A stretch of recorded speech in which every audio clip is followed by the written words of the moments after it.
Time, I'm going to ask you to stand and join us in invocation by Reverend Clint Nelson from Life Point. If for some reason you don't want to participate in the invocation, feel free to step outside of the room and come back in after the invocation. So Reverend Nelson, would you lead us in a pledge afterwards too, please? Sure. All right, thank you. Would you bow your heads? Lord, we love you, God, and we thank you for who you are. And we thank you for your goodness, your faithfulness. And Lord, we thank you for what you're doing in this incredible city. And we pray that you be on this agenda tonight, that you just bless every person in this room, our mayor, council members, the officers, business owners. God, you have a purpose and a plan, and we are here to see that. In Jesus' mighty name we pray. Amen. Amen. I pledge Allegiance to the flag of the United States of America and to the republic for which it stands, one nation, under God, indivisible, with liberty and justice for all. Thank you, Reverend.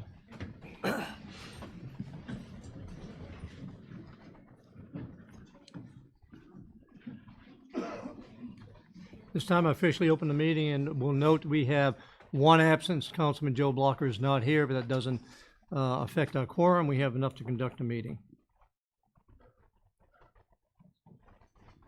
Do any council members have any objection to tonight's agenda? Seeing none, the agenda is approved by unanimous consent. And we'll move on to a presentation. We're going to have, first we're going to have the Life Saving Award. Chief McCosker, I believe, I'll join you down there.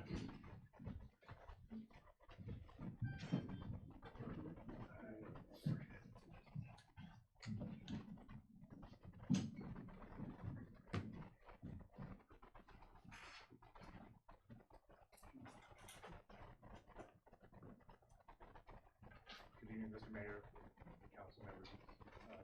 I'd like to thank everyone for coming out for this meeting, and also especially the officers that came out on their off time to support their fellow officers. I really appreciate the showing. Safest place in Nicoya right now.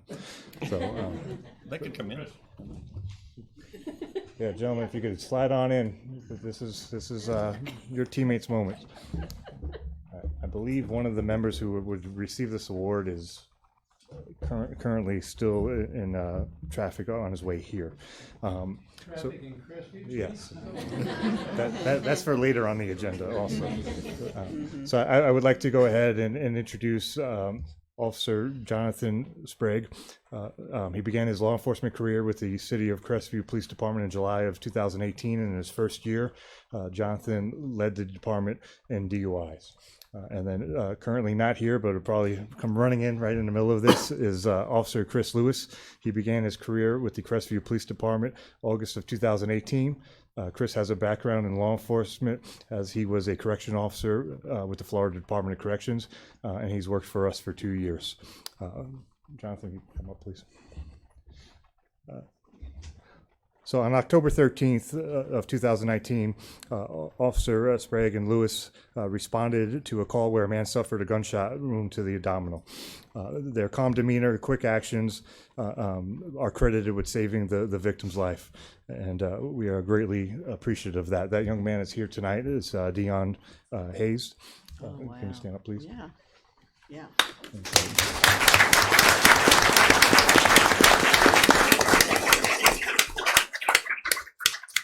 So on behalf of the Nicoya Police Department, we would like to present both officers with the Life Saving Award.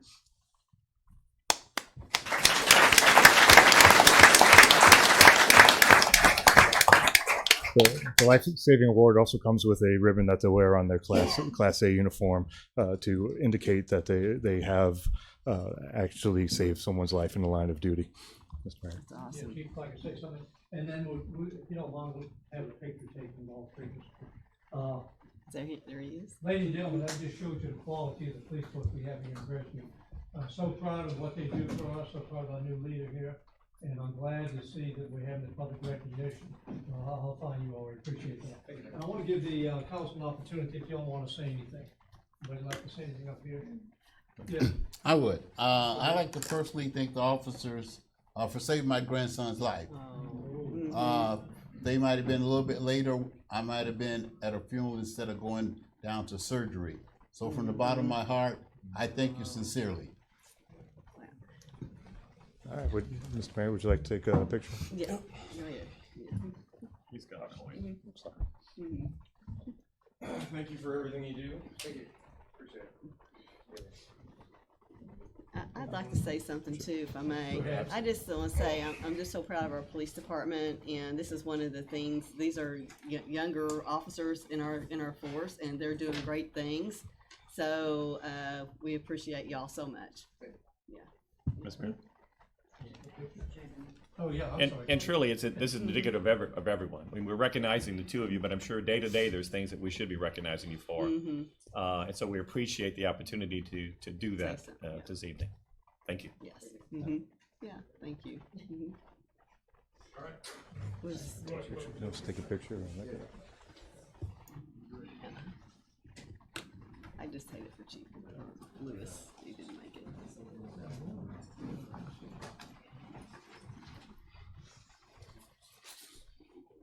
One, two, three. All right. Attaboy, John.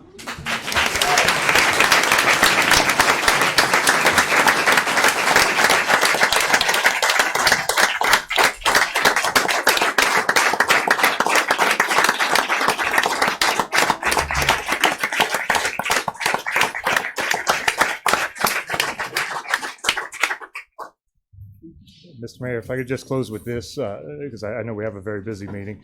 I just want to point out that the suspects for this particular case were apprehended, and at this particular time, I really would like to thank the public for this. This was, since I started, we have made a very big push to increase our social media presence, and we were able to use social media to put out the video captured by one of the local businesses.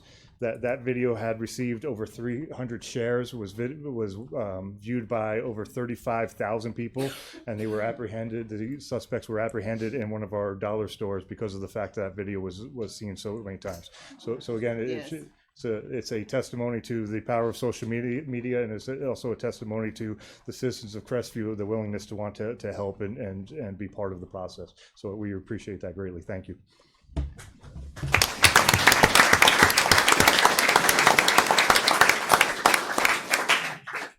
Well, way to start a meeting, huh?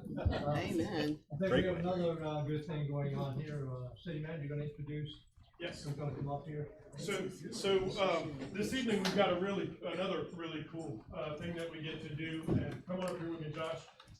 Some of you were here, or those of you that are watching on CCTV heard us talk a few months ago about a skate park that we are planning to build here in the city of Crestview. City Council has set aside the land to do that.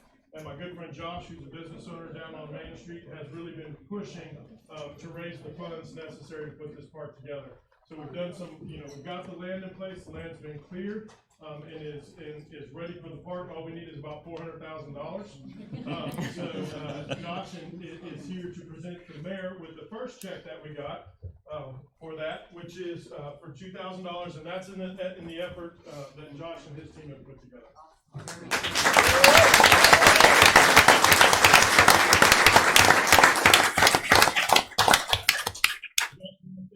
He loves it when I do this to him. This is huge. It's a good start. We're getting there. Got a long way to go. Just look forward to the community. Community strong. For the community. So. And as we mentioned before, and he also hates it when I do this to him, but the drive behind this project is something that's very near and dear to Josh. And so you want to tell us a little bit about Casey? Yeah, my niece committed suicide at 13. So this is really a suicide awareness prevention piece. So we're basically putting it all behind that. Pull the community together. Everybody out there for the same ideas, same concept. So it's all about building an opportunity for kids to have a place of community and a place to fit in. And so we're excited. That's why we've jumped behind it. I appreciate all the work that Josh is doing.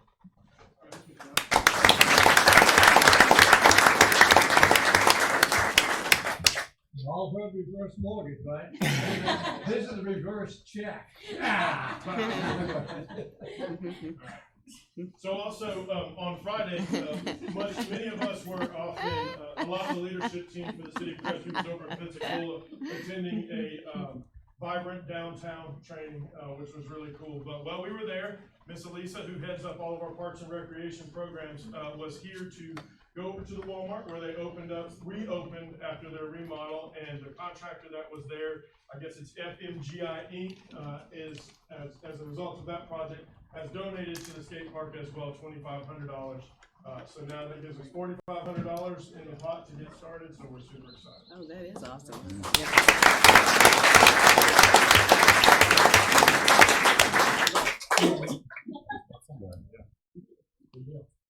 Well, I also want to recognize, we had the meeting in the back of the room, especially community TV and Central News Bulletin, so y'all are famous.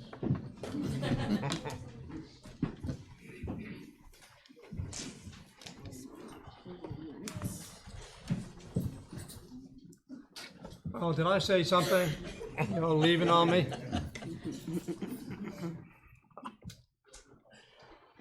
Okay, it's hard to follow that up now, isn't it? We are going to move right on to reports and presentations, and the presentation by North Okaloosa Transportation Task Force. Yes, sir. Mr. Mayor and Council, this evening it is a very busy agenda, but we've been trying for a while to work in this presentation so you and the public, and it's a great night since we have the public here, to take just a moment to demonstrate or to show one of the projects that we've been working on since I got started in February. Obviously, the greatest complaint that we get in Crestview is the traffic.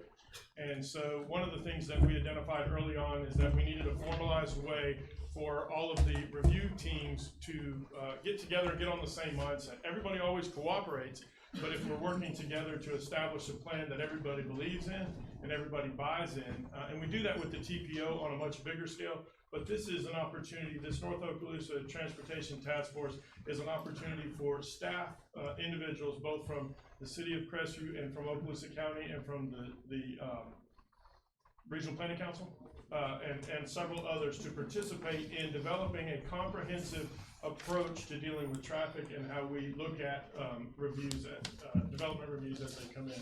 And so at this time, I'm going to turn it over to Trey. He's going to walk us through a quick traffic presentation on this process, and then we'll take any questions you might have. Good evening, everybody. As if we didn't know, even our own officers are stuck in traffic. We've got a traffic problem. We've had a traffic problem. The discussion has always been in the past that, well, that's a county road or that's a city road or state road, and everybody knows you can't spend money from one to the other. And that's where the issue becomes. So pictures you got here, State Road 85. You can see that it's packed. It's always packed. It's packed right now. But that's not the only dangerous road we have in our area. Auburn Road. There's constantly accidents and fatalities up there. And what happens on one of those roads causes problems on the other roads. That's pictures of Antioch Road. Nobody really talks about Antioch Road, but it too has problems. All of our roads in the area are constant with these issues. And what happens when these roads get over capacity, and it's not playing, but these are videos that show the issues that drivers have and what happens when they get fed up. You've got one where the driver there's a concrete median there to stop people from going around, but they're going around. The other one shows where a school bus is missed by about 10 feet from somebody hitting it. People filling out into the intersection. And if you look at the picture, you can see people coming from the south still in the intersection, people coming from PG Adams getting into the intersection, and you've just got a tangled mess. It gets worse when weather gets bad. If you go to the next slide, please. There's an app that you can get that's called Waze, and that app briefly will show you where there's an accident. It's an attempt to try to help motorists and commuters know when there's a problem on the roadway so they can go take a different route. There are days when Waze app is just loaded. It's full. There's so many accidents on 85 at the same time, all up and down the roadway, that it's a disaster. We all know this. So the question is, how do we fix them? Whose responsibility is it? Well, if you look at our system, it includes state roads, county roads, and city roads. The impacts come from everybody. They come from the city onto the state roads and county roads, impacts from the county onto state and city roads. And, you know, everybody says, why don't they do this or that? Well, the city can't fix state roads. The state can't fix county roads. The county can't fix city roads. You can't mix money that way. So what do you do? Next step, picture. This is another little bit of information we got from software called emergency reporting. It shows accidents within the city limits. In just the last 12 months, there have been 828 motor vehicle accidents within the city limits. That's just 12 months in just our little town of 25,000 people. That's just too much. Of those, 573 were either on Highway 90 or Highway 85. 573 of those accidents are on just 2 roads. If you look closely at the numbers, you can't really see it on this, but for example, the majority of those accidents, 138 were in one spot, Walmart intersection. Yeah. Mm-hmm. The data is there. The data shows we've got a tremendous amount of issues. And it doesn't stop with our city limits. If you go out in the county, Chief Howell provided me some data from the county's side within the North Okaloosa Fire District. From 2016 to 2018, it went from 168 accidents per year to 238. This year, they're projecting to have almost 260. That's almost double in the 4-year time frame, 5-year time frame. It's only going to get worse. You've got a cost in public safety, the personnel, equipment, people's lives, the victims, the families. It's just a tremendous cost. Next. The way you need to change it, anything that you look, anything that you work on, it's a matter of perspective. So how do you see it? How do you see the issue? The public, when they're driving, they see roads. It's a road. It's where they're going from point A to point B to get where they need to go. Yeah. They don't know if it's a city road or a county road or a state road. Neither would should we. We need to look at these as a complete dynamic network of interconnected roads and intersections, with it not being the responsibility of just one agency. Everybody work together. Trying to wait and do things like we have been done will accomplish what we've got now. There's a system in place. The system has been in place for a long time, and parts of it do work. But we've got to do better. We've got to have more than what we've got now. We have to do something different. So we're going to create a multi-agency task force that pulls together the right people from the relevant agencies. And we're calling it the North Okaloosa Transportation Task Force, with a specific mission statement to promote a unified approach to transportation management. Now, there's a whole lot more to that than what it sounds like. We're taking the map there and we're expanding the city limits. I'm sorry, Mr. Mayor, we lost your city limits. They're gone. We're looking at this from this task force from the whole thing, everything all at one time.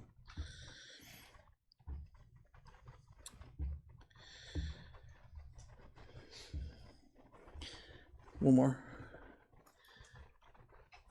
And we've created a series of specific goals that what we intend to do. And it's not going to be quick. It's not going to be easy, nor is it going to be simple. The first is we want to create some short-term goals, some long-term goals. We're going to coordinate with the county, the public transit systems, and we're going to work to create a multimodal facilities throughout the city. So it's not just one task, not just one thing that we're going to try to work on. We're trying to blend everything together as we move forward, as we progress in our efforts. The very first thing is the short-term action plan. Try to improve the level of service of roadways we've got. Then try to look at how these other roadways that we've got that can be planned, how those will affect the system. Other existing roadways that we've got, how those can be improved. Light timing, 3 seconds to get out from Lowe's onto 85 is just not sufficient. We have to do something at that intersection. We have to do things at everything. But as you do something to one, it will affect others. So one agency trying to do things at one spot doesn't work. We've got to do things in a different way. That goes back to the perspective. So the task force will work to identify the needs within the system, source funding opportunities.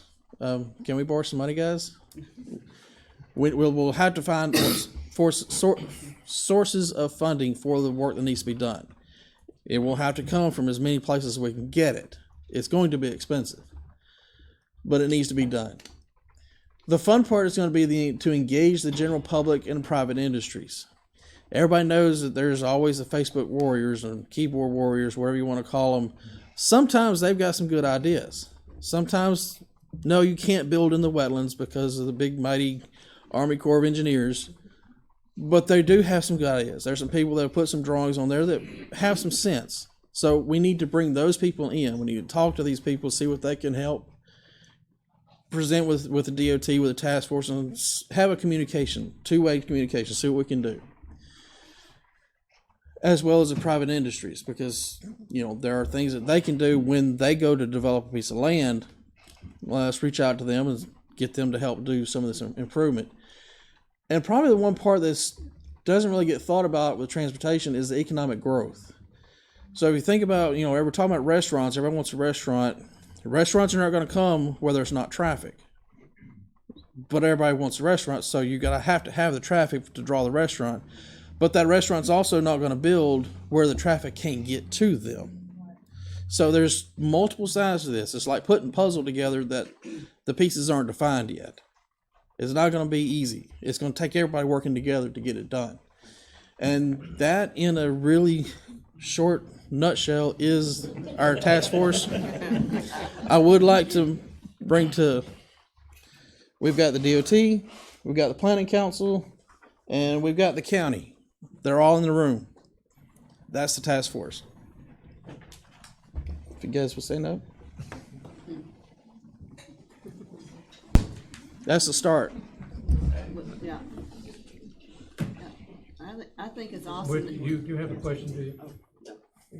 I think it's awesome. Come to the chair, please.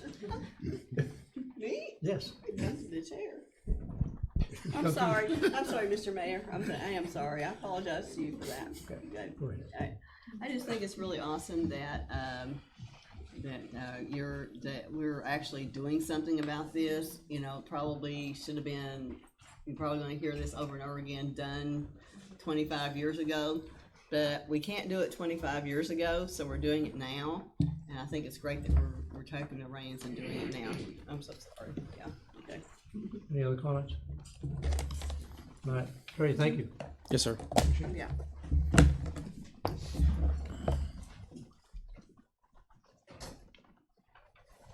Next item on the agenda is approval of minutes. Any council members have any objections to the minutes from 14 October 2019?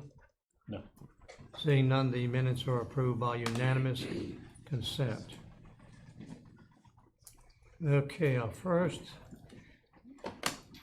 public hearing. Get on the right page here.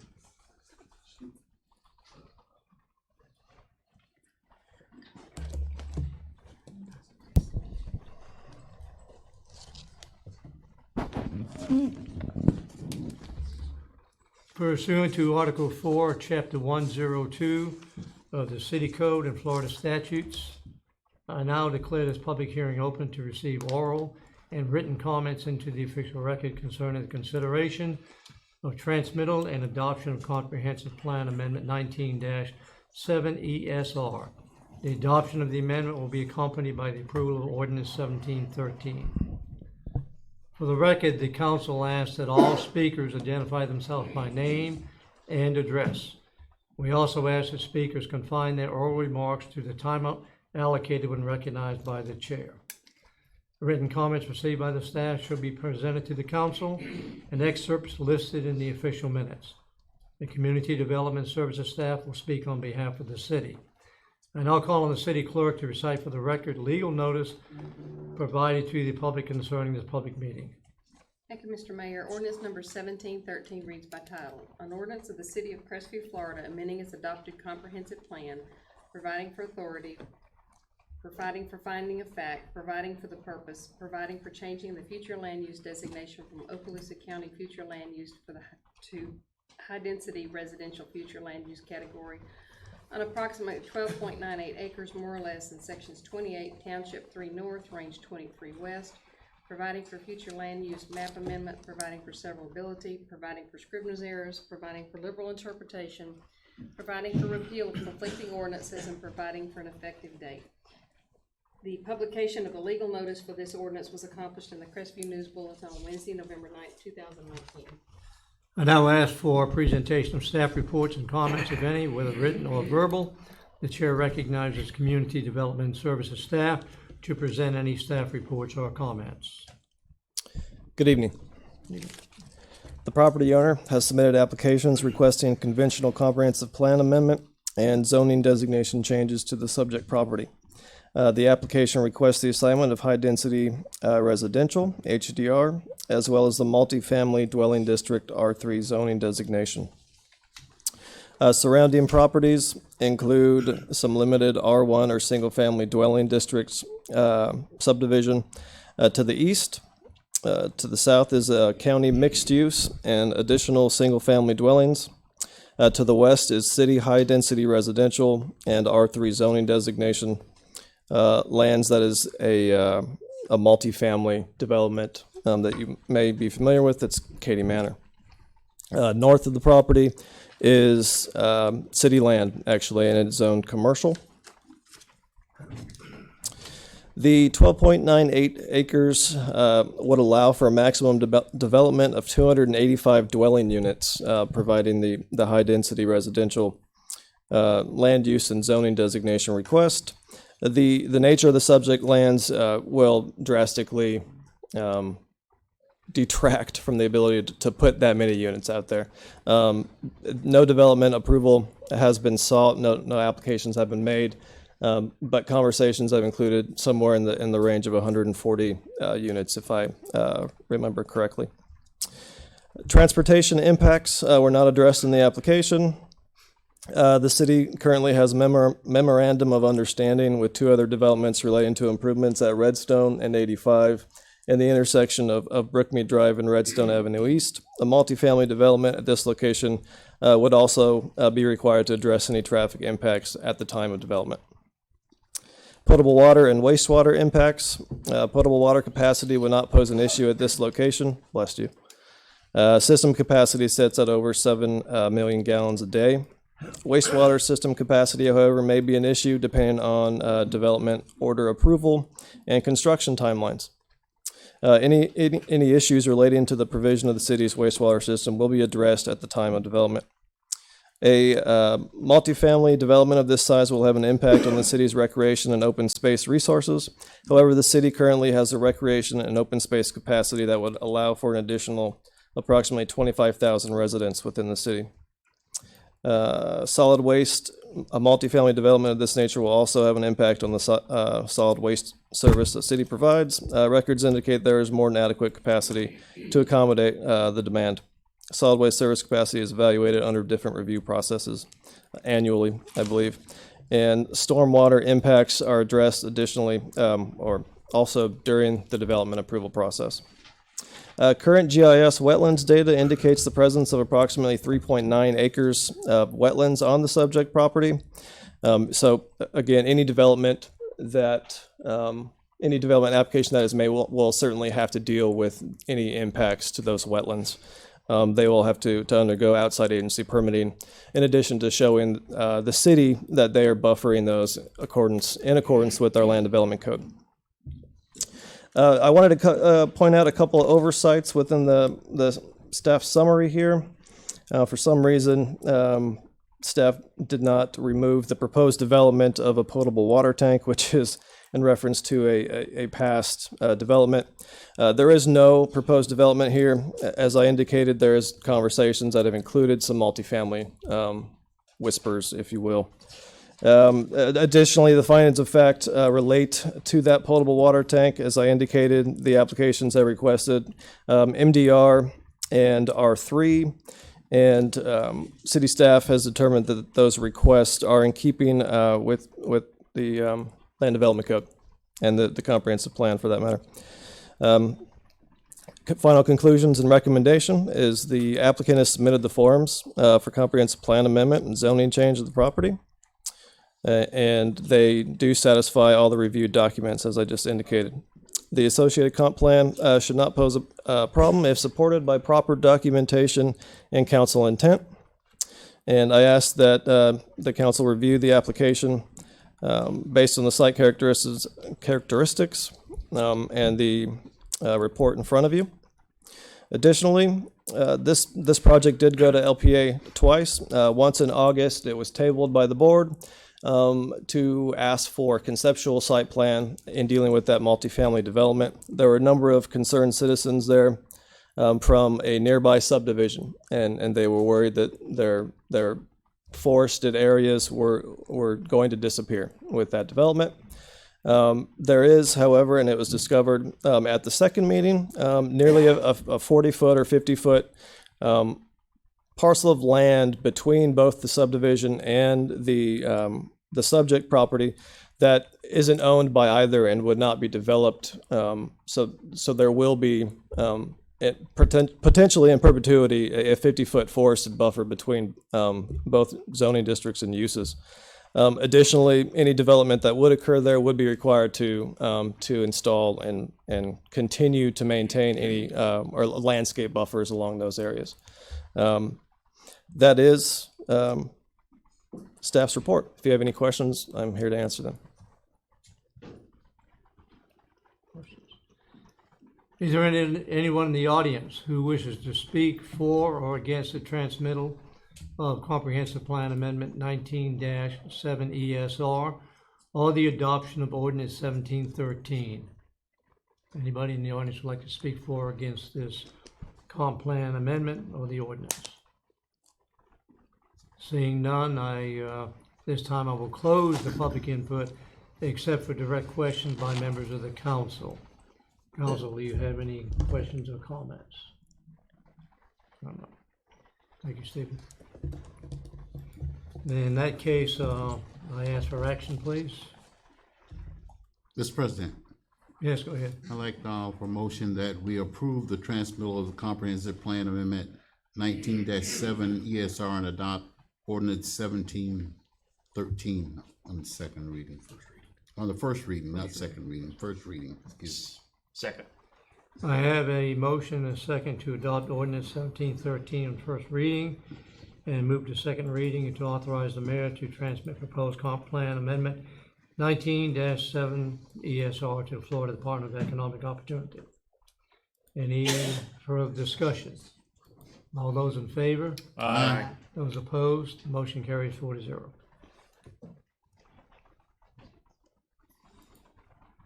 I now declare this public hearing closed.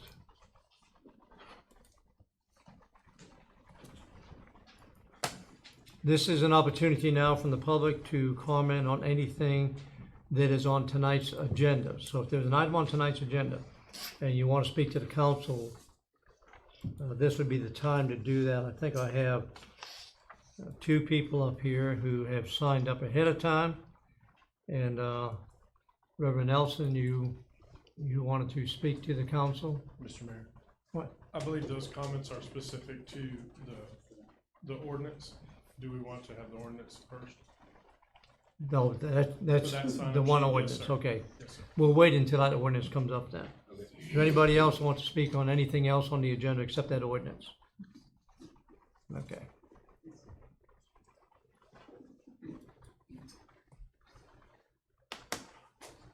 Okay, we're moving on to item 10, consent agenda. Is there any objections to the consent agenda? Seeing none, the consent agenda is approved by unanimous consent. And we'll move on to engineering task order, Atkins Engineering. That's on consent. That's consent, sir. Yes, it is. So we will move on to Resolution. resolution 20-02.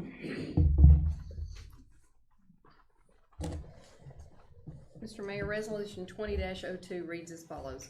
A resolution of the City of Crestview, Okaloosa County, Florida, amending the budget to more accurately reflect estimated revenues and appropriations The amendments are in the result of various factors, including increases in estimated revenues and/or appropriations to more accurately reflect the projections for departments, providing for distribution to all departments of record, and providing for an effective date. This is Resolution 20-02. Mr. Mayor and Council, this resolution it's a standard resolution we do every year. At the conclusion of the year, we have to reconcile any revenues in addition to those that were originally planned in the budget. Our initial adoption ordinance for the budget allows us to move money inside of departments, but when you have to move money that's not inside the fund, or you take in additional money, it requires this resolution. So as you can see from the staff report, we had 4 different things that occurred, 2 of which were donations. One donation was for the additional canine. One donation was for the dog park. And then we spent the money to purchase the property on Long Drive, which came from our fund balance or our reserve funds. And then also we had to replace a speed radar that was damaged for $10,000 that wasn't in the budget. So this is the sum of what this resolution is about. I'll be happy to answer any questions you might have. Any questions, comments? Action, please. Mr. Mayor.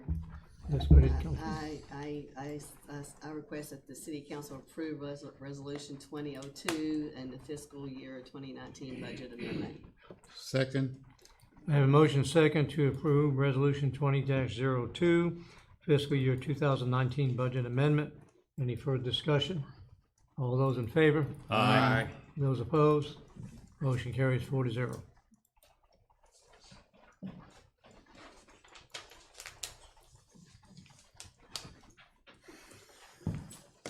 Now we move on to ordinance 1730. And let me get. Madam Clerk, would you read the ordinance, please? Thank you, Mr. Mayor. Ordinance number 1730 reads by title. An ordinance of the City of Crestview, Florida, providing for compliance with the State of Florida statute, providing for administrative approval of all alcohol beverage license applications, and removing the requirement of council approval of said applications, providing for authority, providing for severability, providing for scrivener's errors, providing for liberal interpretation, providing for repeal of all ordinances or parts of ordinances in conflict herewith, and providing for an effective date. This is the second reading of ordinance 1730. All right, Mayor and Council, as the clerk pointed out, this is the second reading for ordinance 1730, which is an ordinance that amends Chapter 6 of our Code of Ordinances, which addresses the consumption of alcohol and or the sale and consumption of alcohol by any businesses inside the city limits. We discussed this ordinance at length at the previous meeting. I'm not going to walk through every line of the ordinance again unless you wish that I do. Anybody desire that? No. I don't think so. All right. I figured that would probably be the easiest way. I'll be happy to answer any questions specifically to that relate to any areas of it. What I would like to discuss with you, though, is, as you are well aware, because you've seen your staff report, you actually have 2 options included. There was quite a bit of discussion at the last meeting about the impact. It seemed to be that the greatest amount of concern was the impact that the ordinance would have on churches, or a church specifically, that is within the expansion area of the newly expanded area that was not previously there. And so based on some conversations that I've had with the pastor, some of the board from that church, they had asked if there was any alternative or any option whatsoever that the city could look to provide some sort of concession for the church, seeing that it had been there for the time that it had been there. 100 years is what we've heard. So we looked at it, and I spoke with the attorney about this to determine whether or not this would be a significant enough change to the ordinance that would have required us to reset and start reading over again. And I believe it is our consensus that it does not. That's correct. Okay, so what you've been provided is basically the ordinance as it was adopted. If you'll remember, there was a minor amendment. It was adopted unanimous or approved unanimously with a minor amendment, which had to do with some language. So one of the options you have includes that ordinance exactly as you saw it and voted on it previously. The second option, or the amended option, is to take that ordinance exactly as you saw it and to add a little bit of language that would deal specifically with churches that are inside the expansion area that are existing at the time that the ordinance is adopted. So Ms. Roy has put up for us the Exhibit A to that second ordinance, which is page 74 of your council agenda for this evening. And you'll see that what we would do in order to accomplish this is we would basically make the church itself or the border around it what we call like a existing nonconformity, which would afford it the same benefits that it had prior to the change in the ordinance, but only in one area. And so when you look at it, the red line represents the original line that is currently existing today. No matter what happens, that line already exists. And so any of the churches that are existing inside that line were already inside that exemption area. Any businesses that opened next to them would have been subject to the exemption and therefore could have opened. So what's being requested and what's being provided on here is that the one church that is located in this expansion area would be treated as though it was a church outside that area for as long as it exists as a church. It does in some ways take away some of the protection that currently exists in that they no longer will have the right to sign a letter, as they couldn't have really legally anyway before, but that we allowed them to do, that they'll no longer be able to sign the letter if it is a business that has 51% of its sales as food, then it would be allowed inside this buffer.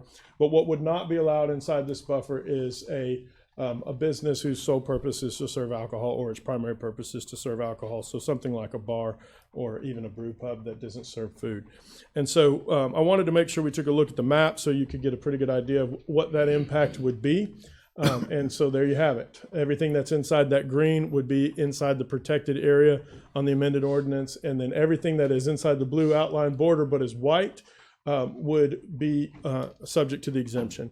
Any churches, should you approve, which Lord willing, you'll approve some sort of an ordinance tonight, so we don't have to do this over and over again. But when you do, then if you approve this amended ordinance, then what that means is that this church, being the only church that's exempting in that or existing in that space, would be the one that is afforded this exemption or this treatment. And the language is provided for you in the staff report, but it's also provided in the ordinance itself. And so I would be happy to answer any questions you might have.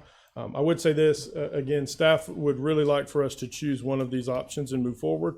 That way we can move forward. But we've looked at it and really it's a policy decision. Either option works from staff's perspective. Any questions, comments for the city manager? Comment. Go ahead, Mayor Pro Tem. Yes, first of all, I'd like to thank our city manager for working with our community people, our faith-based people that have been here for years and do extremely good for the community overall. I like this, and I'm going to support it because I think it's the right thing to do. And that's all I have to say. Any other comments, questions? Yeah, go ahead, Councilman Rancich. We have to govern, in my eyes, from plausible outcomes, not any possible outcome. The first evening we had a gentleman come in and, if we have a location that's going to serve alcohol, he informed us that it had a possibility of shooting up churches. So I see that these things take a long time, or that it takes time to get through some of the stigma that come around it. But I don't vision the horrible stance that would be as ever being plausible. I think it could obviously happen, but would it actually happen? Looking at the map, the downtown area, a huge chunk of what we're trying to revitalize is taken up by that. So, I mean, it's going back and forth on what we're really trying to revitalize. And I can't stand, I can't see how that would work moving forward if that's our vision.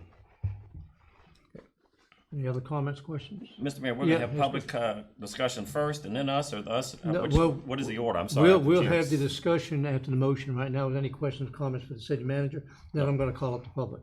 Okay, thank you. No, I have not. Okay, all right, no other questions. Okay, thank you, Tim. Now from the public, now's the right time for Reverend Nelson. You would want to come up and address the council? Here are some details. I have no idea. Can I ask a lot of time? It's 3 minutes. 3 minutes, great. Go? Go. Great, let's do this thing. My name's Clint Nelson. I live at 515 Gadwell Street, and I'm in the city limits. Is that the 3 questions? Great, all right. I'm just trying to remember. I've been in town for 45 days now. Last time I spoke, I was in town for 28 days. I came from Panama City. My house was heavily affected by Hurricane Michael, Category 5 hurricane, which I know played a part a little bit over here. What's interesting is who revitalized or who's been a part of helping Panama City rebuild. It was the church. And I just want you to think about that for a second. That it's the church that stands there. It's the church that's been there. What's great about this ordinance is that it's a good compromise because it protects the city from church plants coming in, renting a facility, and then affecting what you guys are trying to do. But this is a church that has been heavily involved in this city. And I moved here to continue that with this church. So the other thing is, one lady came up and spoke at the last meeting. She made a comment about something that the previous pastors had said. And I want to publicly apologize for things that maybe those pastors said. I think that it does something when you have intelligent people speak. And I think that was an unintelligent comment. I want you guys to know I have a master's degree. I'm an educated person. I hope that you would take that into, why does that matter? It does matter. Because I'm an intelligent person, having an intelligent conversation with intelligent people. I also want to say thank you to the business owners. We have about 600 students coming in Friday night and Saturday. We will be in your businesses this weekend. We want your businesses here. We support that. We're not against that.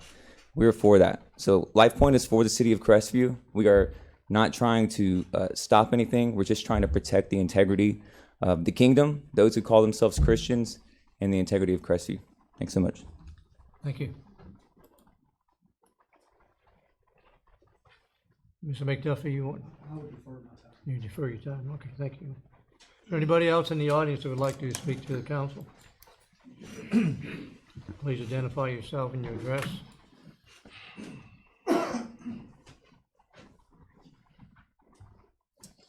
My name is Michael Lagonis, 3069 Crown Creek Circle in Crestview, Florida. I just want to say I agree with everything that Clint said. One of the reasons I love this idea is specifically because when you talk about revitalization, I think most people would think of restaurants, places for people to come and enjoy, maybe bring their families and whatnot. What this does is specifically say that specific establishments that are built only to sell alcohol. When I think of revitalization, I don't box that into one small circle and think that there has to be a bar for revitalization to happen. And when I hear a comment like what you just said, which is simply, man, someone's coming in and going to shoot up the place, I think that's probably not plausible. I would agree with that. But if an establishment is built that only sells alcohol, especially one that people can come in and drink, it's very easy to take. It's very plausible for someone to have one too many. And you just heard about what's happening this weekend. So this is one of many weekends where we'll have hundreds of teenagers. Every Wednesday, we have over 100 teenagers that literally walk into that building, are outside the doors.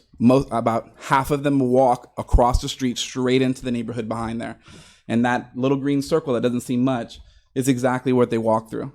And I don't want to sit here one day and come back and be like, man, it really stinks that we had an opportunity specifically to stop the sale of alcohol where students didn't have to walk specifically right by those buildings. Now, I have a 16-year-old daughter. I don't live in that neighborhood back there, but if I did, there's a good chance I'd let her walk to church because it's only a couple of streets. I would hate for her to have to walk by a bar where a 50, 60-year-old man will walk out that might have had just a little bit too much to drink. My 16-year-old doesn't look like a 13-year-old. She doesn't look like a 16-year-old. She looks like a 19-year-old, maybe even a young 20-year-old. I don't need her getting comments from a guy or someone that's had too much to drink, or possibly, something could happen. So no, I don't think it's plausible that somebody to have too much to drink and walk into our church and shoot up the place. I think that's a very, kind of taking things to the extreme. But I do think it's very plausible for a student to walk by a bar and something to happen to them simply because someone has just had just too much to drink. So I do really hope that you guys really take into consideration, like Clint said, how long we've been there, the fact that we are for this city. I love that, your restaurant your place is not the only one. You didn't sit there on Casbah and think that's good. You're like, man, let's keep growing the city. I love that. I love other restaurants. I love the Wild Olive. I don't think the churches should have the opportunity to tell somebody, hey, you can't sell alcohol at your restaurant. Do I love the idea? No, but I do think it shouldn't be up to a church. It should be law, whatever the law is. But I do think it's important for us to protect our children, protect our kids, and especially protect the people that have been here for as long as they have, supporting and revitalizing the city from the start. We've been there over 103 years. And I'm not speaking for just me. There's only a few of us here. And I specifically didn't announce it to our church to come, but if I said everybody, hey, who wants to show up to make them happen, there'd be 800 people here. So it's not 5 or 10 of us or 15. There's 800 plus that meet. So I hope you take that into consideration as well. Thank you guys for your time. Thank you, Pastor. Okay, having done all that, at this juncture, I would like action from the council, please. Mr. President, Yes, go ahead. I'd like to make a motion that we approve ordinance 1730 with the amendment as amended and on the second reading, and move to the mayor for signatures. Second. I have motion second to approve ordinance 1730 as amended on second reading and move to the mayor for signatures. Okay. At this point, is there any discussion? Yeah, I just want to make sure I know what I'm voting for, because I'm kind of confused. We're voting to accept the parameters around the splash point. Okay. Yes, exactly. Okay. That's what Just wanna the make sure. current motion is on the floor. Okay. Do you have any other discussions on that? No. Anybody else have discussion? Yes, I have discussion. Yeah, go ahead. The problem that I have with this is the size of the scope of the green circle. Let's call it what it is. It takes away a good portion of what we were trying to do, is to expand the development area. I also have a problem when we have exceptions to laws for a unique individual or an organization. That just bothers me when we start making exceptions for a specific group or people. Fill in the blank, whatever words you want to use in there. And so for that reason, I'm opposed to the amended ordinance. Any other comments, questions? Okay, in that case, I would like to weigh in a little bit. I hear what you're saying, Councilman LaBeouf, but I also would say we made changes after the fact too. Everything was set a certain way, and then we went ahead and enlarged the area, which affected them. So I know what you're saying about acceptance to the law, but we trying to change the rules on that. Well, what I would like to share, I'm not sure if everybody on the council received the same emails that I did. Yes. But if not, I received one from the pastor and from Mr. Capozzi, Mr. Brian Campbell, Mr. Michael Smith, and I'm not going to read every single one of them because they're very similar in nature, but I would just like to recap some of the things, the key points they made in there, and some of them we just heard this evening, and that is they've been there over 100 years. They have over 800 people there. They do have children in and out of their facility all the time, and they have been a good community partner with our events on Main Street. So I'd just like to share that with everybody before you go into your vote. Any other comments? Okay, now make sure everybody understands the motion. The motion is the ordinance 1730 as amended this evening, which would basically give an exemption to that area we see up there on the map. Knowing that, all those in favor of this motion, Aye. Okay. I hear two. Those opposed to the motion? Nay. Nay. Okay, so what we have is two ayes and two ayes and two nays, which means the motion fails. Mr. Mayor, if I may. Yeah, go ahead. Is there the ability to reintroduce a motion where we adjust Yes, there the is. size ratio? Once the motion dies, as it just did, then there's the opportunity to reintroduce a different motion. So are you choosing to do that? Yes. Yeah, go ahead. I move to approve the ordinance as amended on second reading and send for signatures with the adjustment of the buffer being moved down to 100 feet. Second. Okay, we have a new motion and a second to approve the ordinance 1730 as amended, but changing the parameters from, was it 500 right now? Down to 100 feet. Correct. Okay, open for discussion on the council. Mr. Mayor, I would like for the attorney to weigh in. Correct. On what? Is that, well, I just want to make sure that we agree that that's not a substantial change. Well, no, when we looked at the case law, there's not a ton of case law on the substantial changes between first reading and second reading that would require you to start the process over.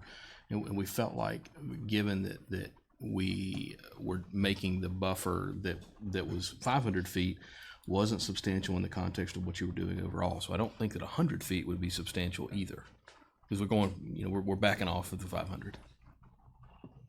Thank you. Okay, open for discussion. Yes, Councilman H. Thank you. I still support my motion that was not, but with that being said, I'm trying to reason why we wouldn't support this unless we were saying well, basically what we're saying was it's split. Half of us say, well, we don't want bars in this area. The other half is saying we want bars in this area because that's basically the thing is bars. It doesn't affect any other businesses unless it's dealing with alcohol. And there's an alcohol place right on the street. You can walk down there and get drunk when you're coming back if you want to. We have to look out for our citizens. And in my opinion, we're not looking out for our kids, for our citizens. We're saying, hey, we don't care about your kids. We don't care about your city. All we care about is money. And that's the only reason you would want to put a bar close to a church is to make money. And hopefully that we haven't come to a society like that in Crestview now, where we're more interested in the dollar than our community. And that's what these two, I respect our councilman, but that's what these two councilmen are saying to me. I don't respect your kids. I don't respect your neighborhood. I want business to come here and bring a bar. That's the main thing, is a bar. Now, as a compromise, I would say 450 feet. I would compromise on that with them to get this taken care of. But 100 feet, no, I can't support 100 feet. That's it, Mr. Mayor. Further discussion. Councilwoman Brown. Can we do 250? I mean, you know what I'm saying? I mean, it's half. Right now we have a motion on the floor. Okay. Well, So, I kind of agree with that. 100 feet's not very much space, considering we were doing 500 feet. So. But I think the answer to your question would be, like the attorney said, whether Yeah. it's 500, 100, 250, 192, whatever the case may be, it's not a substantive change. So, Councilman Rencich. I amend to 250. You need your second to go Wait with a you minute. there. You amend to 250. I amend my motion to 250. Okay, so you're changing your motion from 100 to 250. Correct. Okay, I think you can do that. Okay, I need another second on that then. Then you want a second, changing it from 100 to 250. Since I said it, I'll second it. Okay, so now we have a motion and a second to the amended motion to approve ordinance 1730 as amended with the criteria now being 250 feet. I open that up for discussion. Mr. Mayor, I'm sorry. Yeah, yes, That was your motion. You go first. yeah, go ahead. I've spoke to many people, some in here, but I've spoke to many people throughout the community over the last couple months. And I truly feel like we have made those concessions because a vast majority of the individuals, whether they're in the resident or they're business owners or they're citizen of the city or everybody I've talked to as a compiled group wanted all of the ordinances gone altogether that I spoke with. I mean, I have received a few emails, but I can count them on my hands on the individuals that want to have ordinances of that nature. So I feel like we've made those concessions because I know these issues take time we have to show you that this isn't going to be the end of the world. You know, what's the chance of somebody like that coming in? But the more ordinances that we have on the books, or the more laws, the more anything, it becomes more convoluted. The more convoluted we have things, the less people are even going to look at it. They're going to go next door. They're not even going to stop because, well, yeah, they have this on there. So we already have made the concessions, you know, and by keeping the 500 feet at the rest of the city, you know, and so we have already limited our space, and now we're going to limit the entertainment or the downtown district that we're trying to put as the hub of the city and bring and have walking traffic and moving. I just don't see the negative side that everybody in at least this room is presenting. Councilman LaBeouf, you were next. Yes. First off, I would like to say I don't appreciate the condemnation from my associate. Mine look is not for money. As I've said last time, I haven't been to a bar since I was in college, and I don't expect to go to a bar now. But I'm not making laws for me. I'm making laws for the people of Crestview. And some of you are here. As my associate said, I too have talked to several people.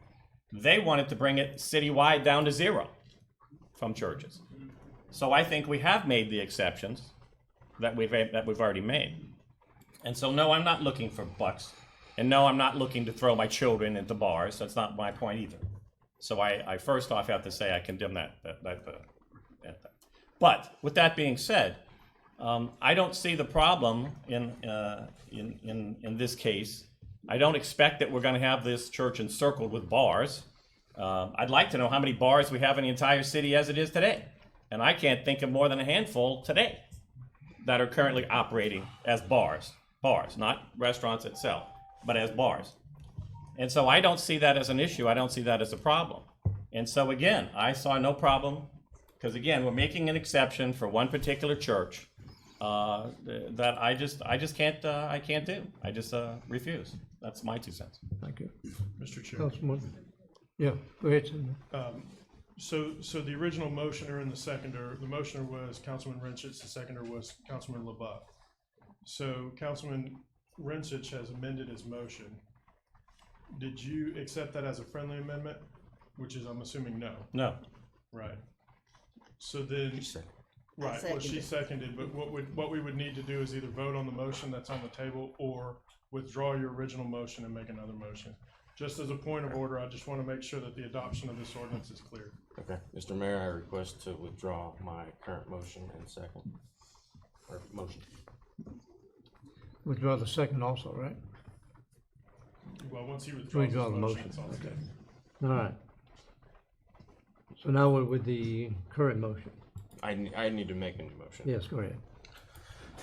Mr. Mayor, Council, I move to adopt ordinance 1730 amended on second reading, move to the mayor with a 250-foot radius.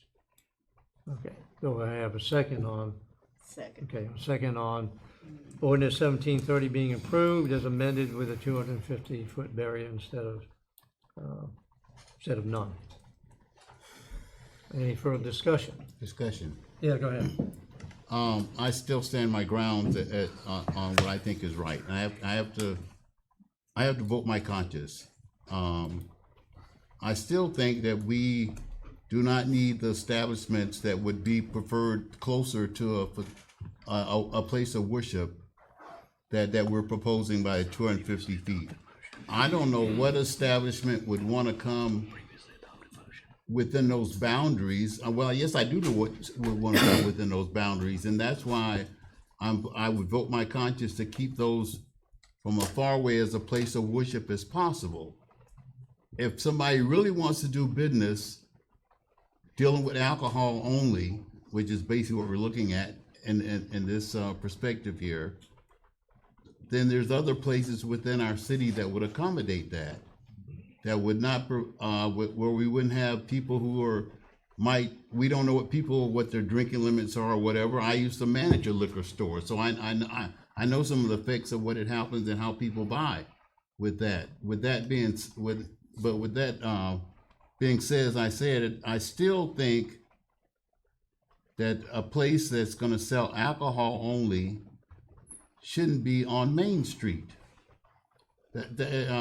We're trying to get people to come to Main Street, and if anybody's ever been by a bar or in a bar, you know how the people act after a certain point within a bar.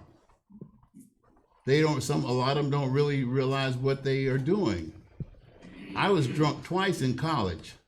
I didn't know what I did. They found me in the hallway one time, and the other time I was too sick to even think about it. My intentions were not to react that way, but I did, and I regret it.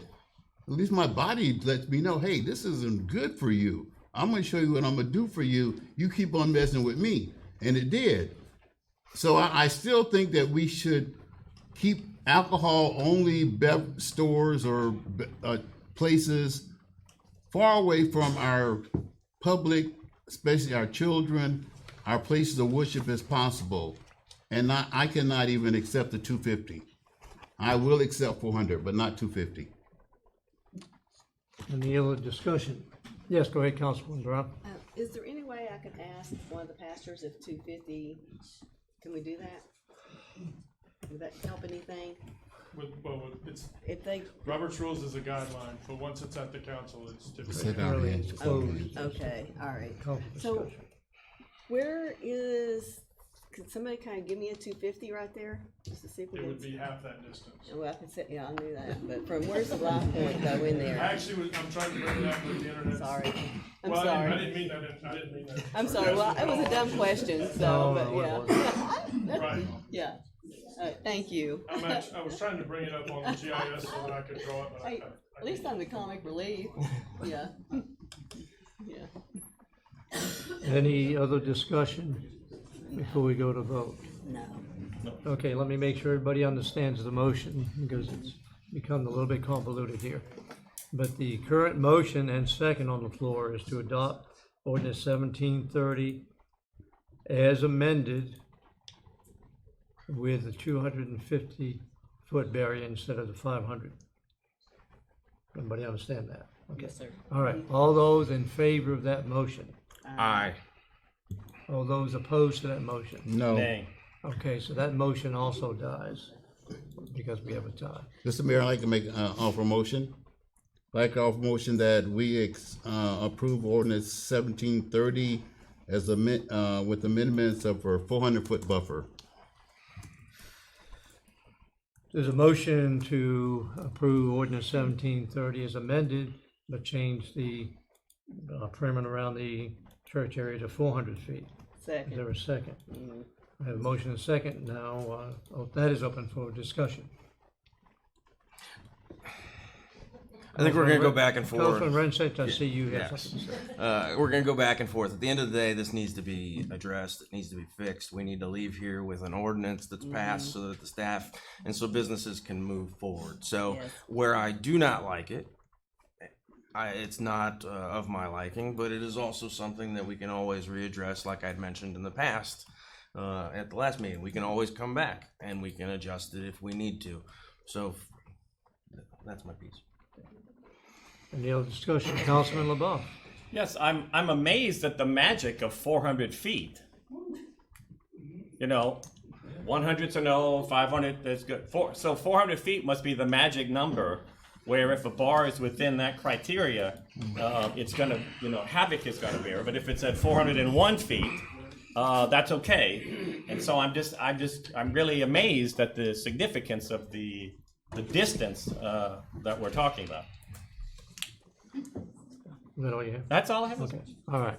Any other discussion? Okay.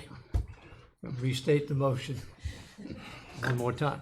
And that is, the current motion is to approve ordinance 1730 as amended, but with 400 feet instead of 500 feet, as the original ordinance was.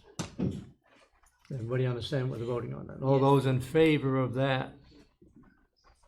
All those in favor of the motion? Aye. Okay, all those opposed? Nay. So the motion carries 3-1.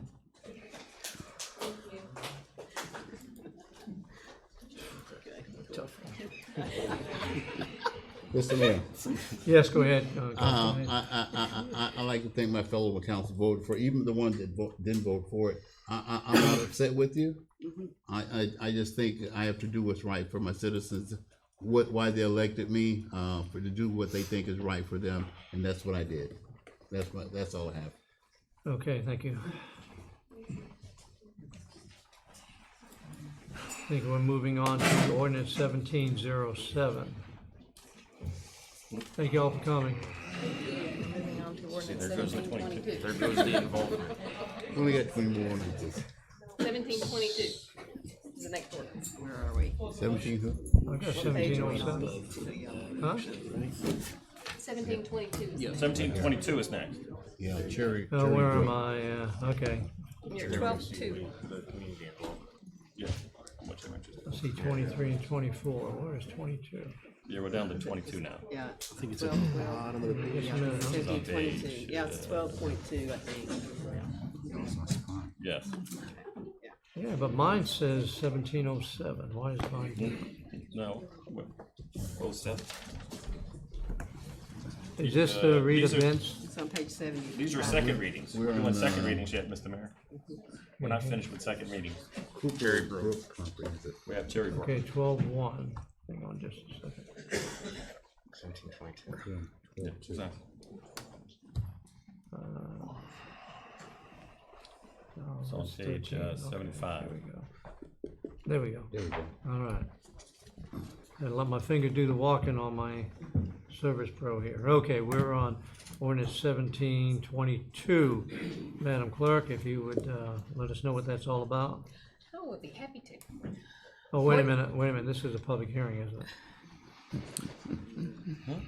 We're still in the Yeah, public hearing, second reading. Yes, sir. We didn't close the public hearing. He's there. I've got the dialogue here. Yeah, you're there. No, that Huh? was, You're there. Okay, You're right. just want to be sure. You're correct. All right, just want to be sure. Okay. Pursuant to Article 4, Chapter 102 of the City Code on Florida statutes, I now declare the public hearing open to receive oral and written comments into the official record concerning the adoption of Comprehensive Plan Amendment 19-6 ESR. The adoption of the amendment will be accomplished by the approval of ordinance 1722. For the record, the council asks that all speakers identify themselves by name and address. We also ask that the speakers confine their oral remarks to the time allocated when recognized by the chair. Written comments received by the staff shall be presented by the council and excerpts listed in the official minutes. The Community Development Services staff will speak on behalf of the city. I now call upon the city clerk to recite for the record legal notice dated provided to the public concerning the public hearing. Mr. Mayor, legal notice of the ordinance second reading of 1722 was accomplished in the Crestview News Bulletin on November the 9th, 2019. As noted, Comprehensive Plan Amendment 19-6 ESR will be accomplished by ordinance number 1722, and I now ask the city clerk to read ordinance by title. Ordinance number 1722 reads by title, an ordinance of the City of Crestview, Florida, amending its adopted comprehensive plan, providing for authority, providing for findings of fact, providing for purpose, providing for changing the future land use designation from an Okaloosa County future land use to the low-density residential future land use category on approximately 62.5 acres more or less in sections 35 and 36, Township 3 North, Range 24 West, providing for future land use map amendment, providing for severability, providing for scrivener's errors, providing for liberal interpretation, providing for repeal of conflicting ordinances, and providing for an effective date. This is the second reading of ordinance number 1722. Thank you, Madam Clerk. I now ask for a presentation of reports and comments, if any, whether written or verbal. The chair recognizes the Community Development Services staff to present any staff reports or comments. Good evening again. Staff has presented this report multiple times. I'll just go over it very briefly. Application requests for the comprehensive plan have gone to the state and come back without comment. You have heard the first reading and approved it for second. Additionally, the rezoning, which is to follow, is the same situation.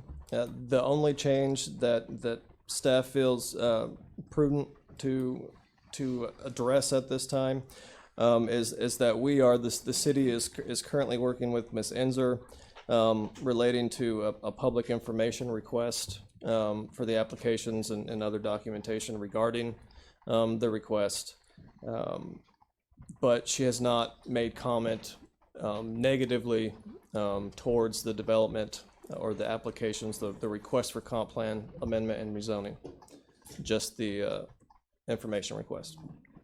If you have any questions, I'm here to answer them.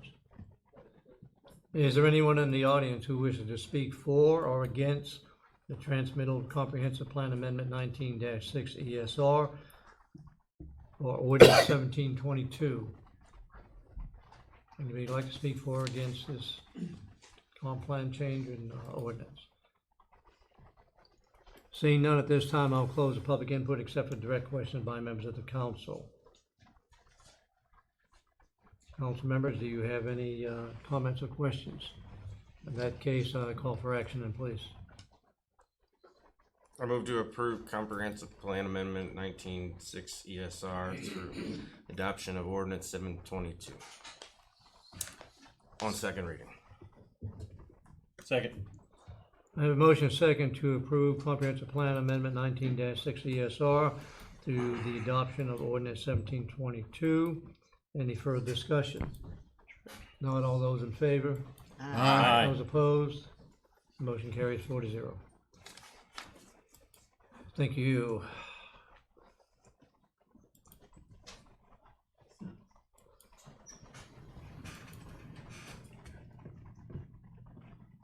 Do we know if anybody is speaking, anybody in the audience going to speak for or against Ordinance 1693?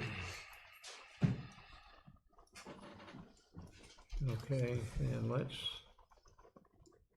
move on with the reading of the ordinance. Madam Clerk. Thank you, Mr. Mayor. Ordinance number 1693 reads by title. An ordinance of the City of Crestview, Florida, providing for the rezoning of 62.5 acres more or less of real property located in sections 35 and 36, Township 3 North, Range 24 West from the Okaloosa County Rural Residential RR and Agricultural AA zoning districts to the single-family dwelling district zoning R1, providing for authority, providing for the updating of the Crestview zoning map, providing for severability, providing for scrivener's errors, providing for liberal interpretation, providing for repeal of conflicting ordinances, and providing an effective date. This is the second reading of Ordinance 1693. Staff report, please. I have nothing to add. I'll just refer to my previous comments and ask if you have any questions. Any questions, comments? Action, please. Mr. President. Yes, go ahead. Motion to approve ordinance 1693 on second reading. Second. A motion second to approve ordinance 1693 on second reading. Any further discussion? All those in favor? Aye. Aye. Those opposed? Motion carries 4-0.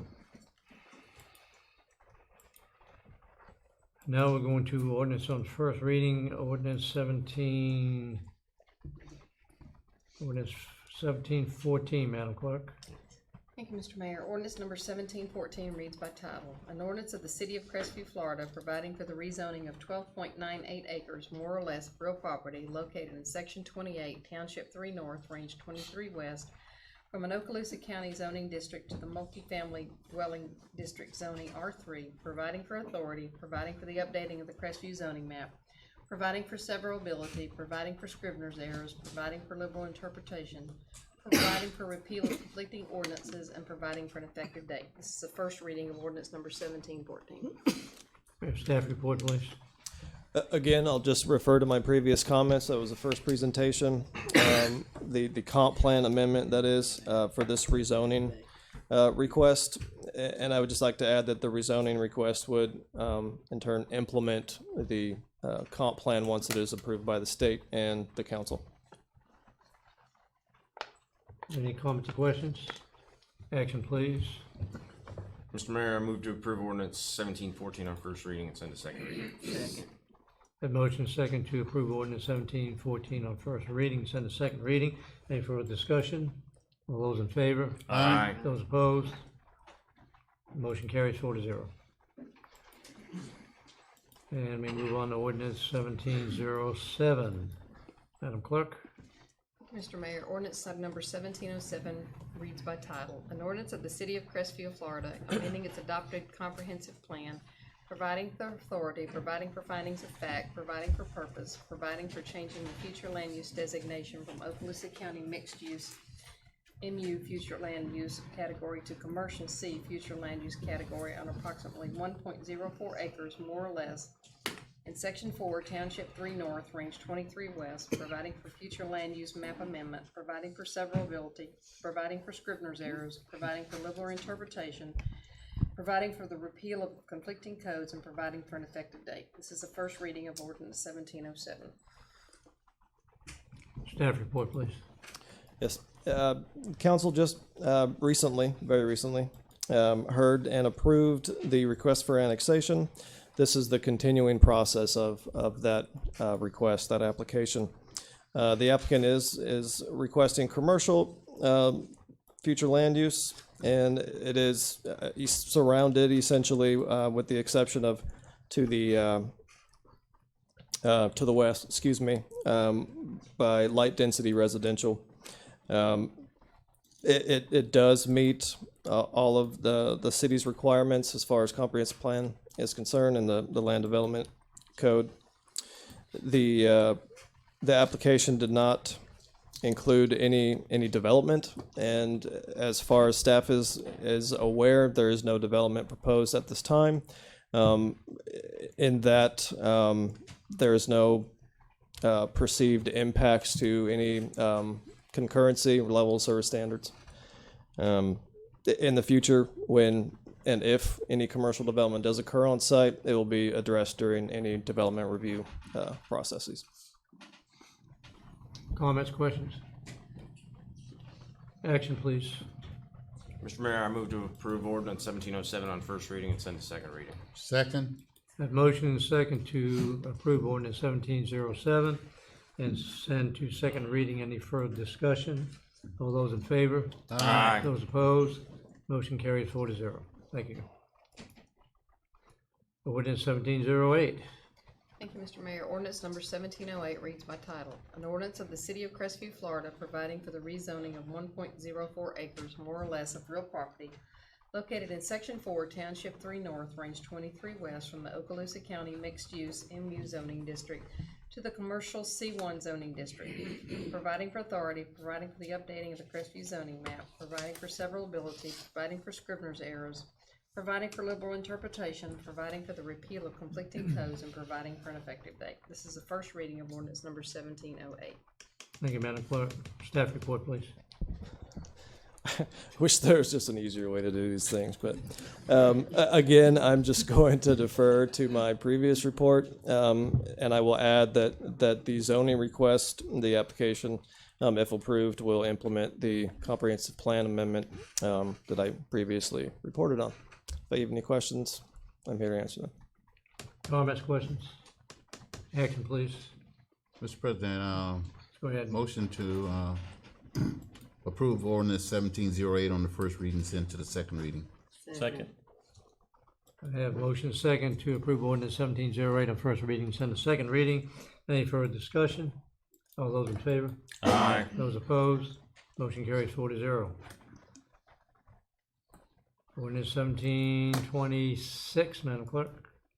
Ordinance 1726 reads by title. An ordinance of the City of Crestview, Florida, amending its adopted comprehensive plan, providing for authority, providing for findings of fact, providing for purpose, providing for changing the future land use designation from commercial C future land use category to low density residential LDR future land use category on approximately 31.93 acres more or less in section 05, Township 3 North, Range 23 West, providing for future land use map amendment, providing for severability, providing for scrivener's errors, providing for liberal interpretation, providing for the repeal of conflicting codes, and providing for an effective date. This is the first reading of ordinance 1726.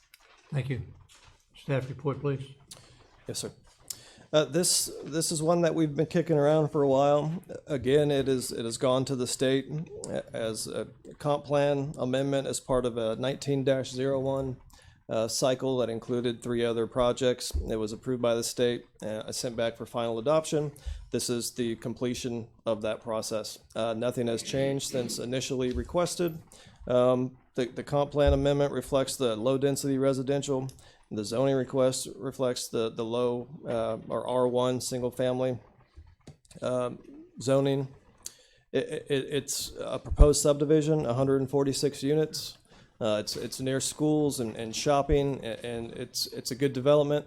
There have been some comments about some potential traffic issues. The developer and the city have worked together to rectify some of these issues. It's a good project. Staff approves it moving forward. Comments, questions, please. At this time, if Mr. Kevin Robertson is in the audience, you wanted to speak concerning the Ridgeway. If anyone had any questions, I was available. Oh, okay. All right, I just saw you on my list here and I thought. Okay, then may I have action from the council, please? Mr. Mayor, I move to adopt ordinance 1726 on first reading and send to second reading. Second. I have a motion second to adopt ordinance 1726 on first reading, send to second reading. Any further discussion? All those in favor? Aye. Those opposed? Motion carries 4-0. And now we'll move on to the Ridgeway rezoning, which is under ordinance 1692. Thank you, Mr. Mayor. Ordinance number 1692 reads by title. An ordinance of the City of Crestview, Florida, providing for the rezoning of 31.93 acres, more or less, of real property located in Section 5, Township 3 West, Range 23 North, Township 3 North, Range 23 West, from the Commercial District C1 zoning district to the Single Family Dwelling District zoning R1, providing for authority, providing for the updating of the Crestview zoning map, providing for severability, providing for scrivener's errors, providing for liberal interpretation, providing for repeal of conflicting codes, and providing for an effective date. This is the first reading of ordinance 1692. Thank you, Madam Clerk. Staff report, please. Again, I'd just like to refer to my previous report and answer any questions that you may have. Questions, comments, action? Mr. Mayor, I move to adopt ordinance 1692 on first reading and send to second reading. Second. Motion second to adopt ordinance 1692 on first reading, send to second reading. Any further discussion? Seeing none, all those in favor? Aye. Those opposed? Motion carries 4-0. Now, ordinance 1723, Madam Clerk. Thank you, Mr. Mayor. Ordinance number 1723 reads by title. An ordinance annexing to the City of Crestview, Florida, 0.16 acres more or less of contiguous lands located in Section 21, Township 3 North, Range 23 West, and being described as set forth herein, providing for authority, providing for land description, providing for boundary, providing for land use and zoning designation, providing for amendment to the base land use and zoning maps, providing for a comprehensive plan amendment, providing for filing with the Clerk of the Circuit Court of Okaloosa County, the Chief Administrative Officer of Okaloosa County, and the Florida Department of State, providing for severability, providing for scrivener's errors, providing for liberal interpretation, providing for repeal of conflicting ordinances, and providing for an effective date. This is the first reading of ordinance number 1723. Thank you, Madam Clerk. Staff report, please. Yes, sir. This is a new project, thankfully. This is simply the fruits of our city managers and staff's labor as far as the moratorium on annexation fees are concerned. The property owners wanted to be part of the city. They made an application requesting that action, and here we are. It's a single-family residential dwelling unit. The applicant intends to leave it like that. They are already on city services, so there's no perceived impact to water or sewer. Certainly not recreation, as they are just that close in proximity. Any use of our services is already being done. The comprehensive plan and the land development code are satisfied with the applications, and staff recommends approval. I'm here to answer any questions. Questions, comments? Yeah, I have one question, and that is, do you see this as leading to kind of a domino effect where now there'll be abutting another property that could then annex into the city? That's certainly always a possibility. If you're referring specifically to the petitions that folks have been asked to sign when they get city services, right. I believe that many of these folks in this block at least had services prior to that adoption, unfortunately, in this instance.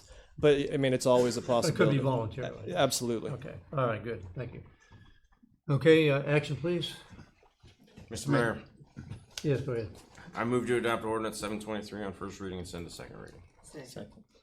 Have a motion second to adopt ordinance 1723 on first reading and send to second reading. Any further discussion? Seeing none, all those in favor? Aye. Those opposed? Motion carries 4-0. Move right along, ordinance 1724. Thank you, Mr. Mayor. Ordinance number 1724 reads by title. An ordinance of the City of Crestview, Florida, amending its adopted comprehensive plan, providing for authority, providing for findings of fact, providing for purpose, providing for changing the future land use designation from Okaloosa County low density residential future land use to the medium density residential future land use category on approximately 0.16 acres more or less in Section 21, Township 3 North, Range 23 West, providing for future land use map amendment, providing for severability, providing for scrivener's errors, providing for liberal interpretation, providing for repeal of conflicting ordinances, and providing for an effective date. This is the first reading of ordinance 1724. Staff report, please. Yes. If you haven't guessed, this is the comp plan amendment associated with the annexation ordinance that you just heard on first reading. And as I indicated last time, it is an existing residential use. The proposed comprehensive plan amendment from county to the medium density residential is appropriate and compatible with the surrounding land uses there. It's again a good amendment, and staff recommends approval. Comments, questions? Action, please. Mr. Mayor, Yes, go ahead, Councilman Hayes. I can make a motion that we adopt ordinance 1724 on the first reading and send to second reading. Second. Motion second to adopt ordinance 1724 on first reading and send to second reading. Any further discussion? Seeing none, all those in favor? Aye. Those opposed? Motion carries 4-0. Ordinance 1725. Ordinance 1725 reads by title. An ordinance of the City of Crestview, Florida, providing for the rezoning of 0.16 acres more or less of real property located in Section 21, Township 3 North, Range 23 West, from Okaloosa County Residential R1 to the Single and Multifamily Dwelling District zoning R2, providing for authority, providing for the updating of the Crestview zoning map, providing for severability, providing for scrivener's errors, providing for liberal interpretation, providing for repeal of conflicting ordinances, and providing for an effective date. This is the first reading of ordinance number 1725. Thank you, Madam Clerk. Staff report, please. Well, I mean, at least you can't say we're not We're all busy. tied together, We're we not know busy that. around here. Yeah, this is the zoning application request made relating to the comprehensive plan amendment and annexation ordinances you just heard on first reading. And I will refer to any details that I previously mentioned in my reports and ask if you have any questions. Comments, questions? I have a question. Yes, go ahead, Councilman. I'm just wondering if there's a single house on it, why they're trying to get to I forgot what exactly, if it's The medium density residential. Yeah, medium density. That was actually staff's recommendation. The surrounding area, if you look at the attached land use map in there, you'll see that medium density. If you turn back a few pages to the future land use amendment, you'll see that medium density surrounds the property, and that's just I'm not exactly sure. It's just the historical development that has occurred there. I don't know that there's any medium density worthy development in that area.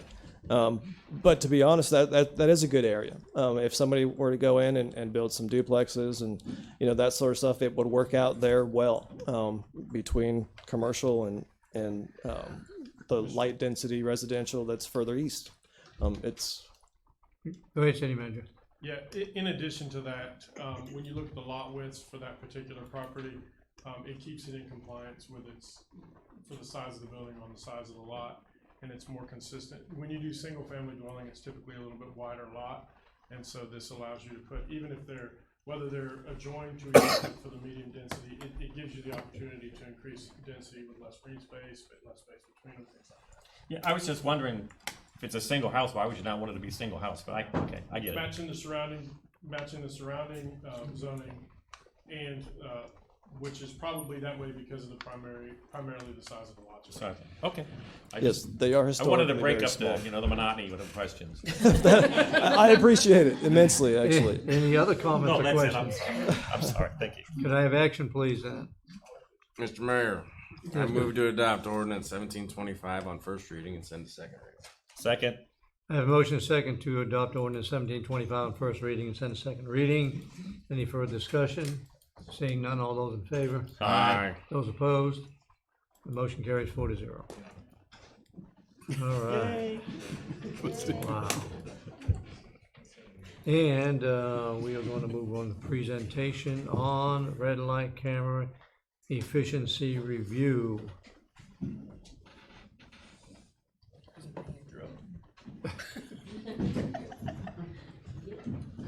Mr. Mayor, while he works his way to the front on this item is about an amendment to our contract. But because of all of the conversations surrounding the red light camera, one of the things we talked about in bringing in the new chief was that I wanted him to do a professional assessment of our current system, and then also be able to talk to you all a little bit about its efficiencies. Is it working? Is it not working? From a revenue standpoint and also from a life safety standpoint, which is obviously our primary concern.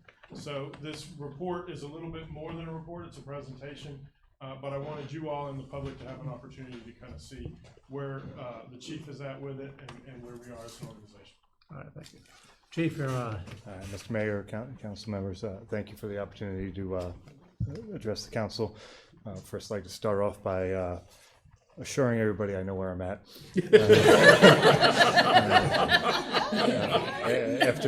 After 27 years of programming to say the city of Ocoee, sometimes that'll slip out, and I'm sure that's not going to be the last time, but you can have every confidence I know where I am. Madam Clerk, if you can go ahead.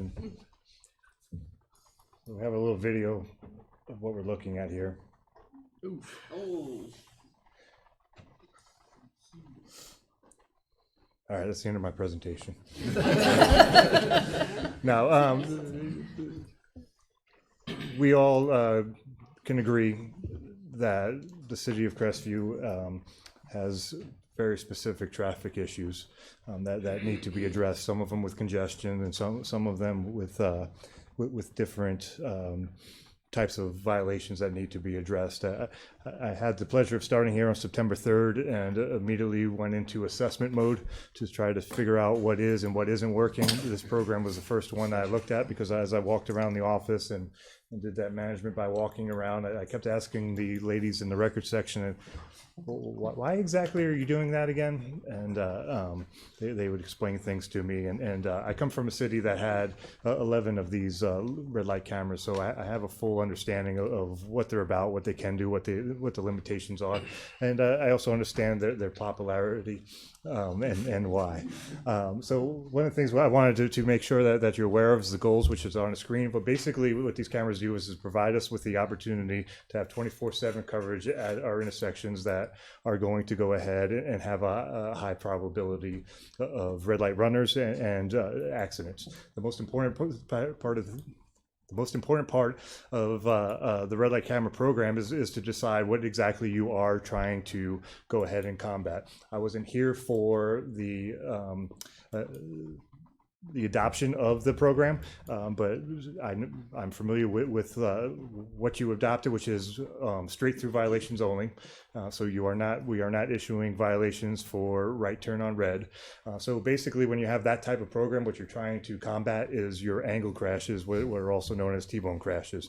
And the reason you would want to combat that is because when you're going to have intersection fatalities, it's going to be the T-bone crashes, not your right turn on red. So you were very specific, or the council at the time was very specific in what they went ahead and adopted. And again, from my experience, that is generally the reason why. Next slide, please. So some of the facts is that just so that some of the public that may not know is that we have them at 2 intersections. Both of them are on Ferndon. James Lee Boulevard is one. The other one is Redstone. And as I just discussed, they only do the straight through violations. You went live, meaning you started issuing, or we as a city started issuing citations in January of 2019. Next slide, please. So one of the questions that we always get when we start talking about the popularity or lack thereof of the program is some people feel that, well, we're double taxing the citizens because the citizens are going to get all these citations and there's discussions about whether it's fair or not. I went ahead and pulled the numbers, and what we're showing right now is that we're right at approximately 75% are non-residents and approximately 25% are residents for the citations that are being issued. We also are showing a reduction of T-bone crashes for violations on the north and south way. So there are still accidents that are going east and west, but you don't have cameras there. So it is a reduction. Now, my dad always told me that figures lie and liars figure. So I could stand here and tell you that there's a 50% reduction, which is the truth.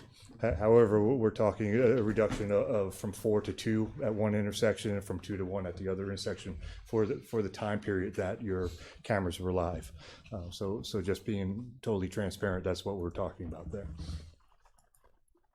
These are your numbers of violations that you have. So you see that you're probably hovering in the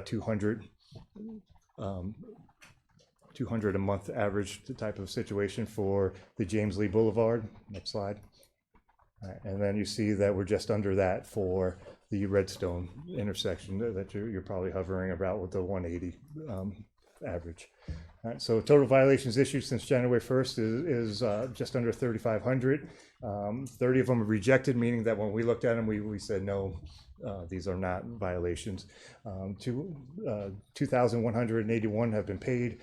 603 went to uniform citation, and 621 are outstanding. All right, so your contracts, that's where we get into the, hey, wait a minute, why are we doing business like this?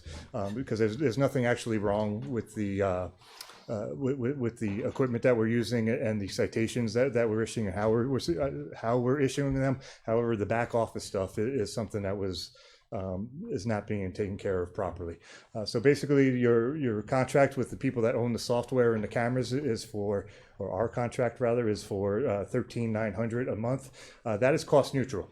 So if we do not make that money, then they don't take $13,900. If we only make 12, then that's what they go ahead and receive. Then you have an interesting contract with this company called Road Watch, which is $3,500, and what they're doing is they're reviewing the red light violations before they're sent to us, and they are not cost neutral. So you know, they get their paycheck, you know, once a month. They send an invoice in and they get it regardless of what the program did or did not do. So anything over 17.4 is costing the city. The way that the contract is currently being done is that it's requiring our records people to do approximately 8 hours of service for that a week. We're also paying postage for each one of those violations. $1 for the first violation, $1 for the $1 for the second notice. So if they don't pay it within 2 weeks, we send out a second notice.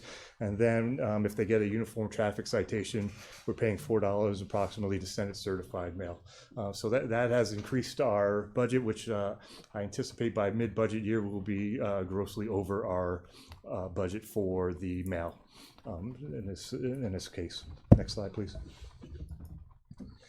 So give you an idea of what's actually going on. So the first month was 2,175 paid. That makes sense because of the fact that they just got issued out, so they wouldn't get paid. The second month we were increasing, and then if you look, basically all but 1 month after that, we would have hit the 17,400, and that's important because of the next slide. So basically, somehow Road Watch went ahead, and the people at Road Watch are clearly subject matter experts, and they clearly are somebody that you would want to help walk you through the startup of a project. I don't know why you would need them after the startup of the project. So you have a contract with Global where they'll go ahead and say, we'll absorb the duties of Road Watch, and will absorb all of the mailing cost and issuing of the citations, therefore cutting my records people's time down from 8 hours a week to probably 1 or 2 hours a week, because we still will be addressing calls in the lobby when people say that, you know, they want to look at the citation or the violation on the cameras, because we have that booth in the lobby if they want to pay. And then the other thing is, like I said, they will absorb all the mailing cost. So by removing the Road Watch and paying, instead of paying Road Watch, paying the red light camera company, we will be making the program more efficient and also self-sufficient, and making it cost neutral, so that if it doesn't reach the 17, it would be 3,880 at that particular point, then we would go ahead and we wouldn't lose any money in the program. I'm sure that there's questions or concerns. Yeah, comments, questions? Yes, go ahead, Councilman Rancich. I have two questions on the 75-25, and you said I'm sorry, say the 75%, 25%. Was that number just calculating it as Crestview residents or Okaloosa, or is that? It was Crestview residents, and it was based off of again, being totally transparent, based off of where they had the car registered. So if we have a military person that didn't re-register the car, there's no way for me to make that determination. Okay. Come back to me. Yeah, Councilman LaBeouf. Yeah, when we change the contract, does that mean that that no police officer actually looks at these things to make the decision as to a citation? That's all given to the contractor to do? I'm just a little confused. No, so basically what the steps are is there would be a violation. Then the company would go ahead and determine whether or not there was an incident. I shouldn't say, they don't call them violations, they call them incidents. Whether or not there was an incident that we within the police department should look at, and that's forwarded to us. One of the things that's always concerned by citizens is whether or not it's fair. In all honesty, I think it's one of the fairer ways to go ahead and issue citations, and the reason I say that is because it doesn't matter who gets the citation. So if I have a police officer that runs it, and they're not within our policy of running Code 3, which is an emergency operation, they will be paying a citation. You know, if we have an ambulance driver that is not in the middle of they will be paying it. If I have a council member, they will be paying it, you know. So it doesn't matter. It doesn't matter who gets it. Everyone's going to pay it. You know, yeah, I just want to clarify that at some point in the process between the running and the citation being issued, that there is a police officer somewhere in that chain, Or is it all done by No, contractors? it'll always be somebody from within the police department that goes ahead. That and was says my yes or concern, no. is that I don't want a contractor, No, some that's- other contractor out there who's not a police officer And- determining what is and what isn't an infraction. Yes, sir. And that's what one of the things that concerned me about the road watch, because the contract with road watch is not an industry standard. Basically, somehow they got put in as a middle person where this should have been what was done. In my opinion, it should have been done originally. Is that it should have been the one company absorbs all of it, keeping it cost neutral, and then we would go ahead and say yes or no on the violation. But as long as you guys are in the loop, We would be the ones that would have to testify in court, and the only way that we can do that is if we were the ones to say yes, this is a violation, or Okay. no, it's not a You violation. clarified, thank you. That's all I have. Councilwoman Brown, you know. Okay, so I want to clarify for me, when the red light cameras are working and the video gets done, who sees that video first? The people that we do the people that we with? pay see it first, because they take out any of the ones where, because anytime that somebody crosses a stop bar, the camera goes off. Okay. And so they remove those. Now we have access to all of those and can review those as well. Right, 'cause I've seen some, and I've seen where they were trying to determine I was at this is before you came, I took a tour of the police department, and saw what they were trying to do. So, the people that we send them to, are they in Gulf Breeze? No. No, okay. Road where I Watch. got that Road Watch idea. was in Gulf Breeze. What? Road Watch was in Gulf Breeze. Okay, so that's. The other company I actually believe is in Orlando. Oh, okay. So they will look at it and then send the infractions, and then you guys will look at it and determine it then. Correct. Okay. I just want to kind of know the process. Thank you. Councilman Renchik? How long do you think it'll be until you can do a fair assessment on the public safety aspect of it? And because right now we're cost neutral, but it's not making anything for the city.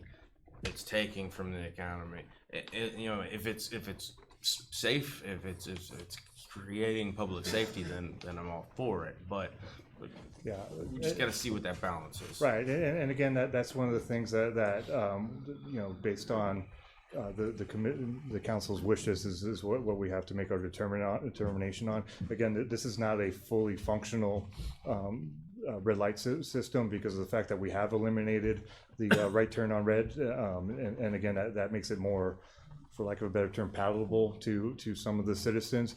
So again, we have to be very clear on what we're trying to combat when we have that type of it. And right now, what we would be focusing on is red light straight through violations.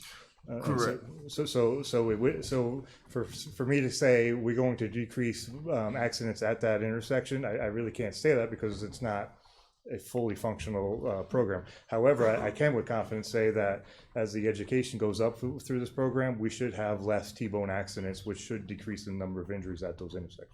Okay, yeah, I was just wanting to know if we had, historical data that we can see that since they've been in, we've had 12 accidents, and before we had 24. Like I said, for that time period, for those intersections, one intersection, and I apologize, I don't have it in front of me, one of them was last year, from that same time period, there was 4. This year was 2. The other intersection, there were 2, and this year there's 1. Any other comments, questions?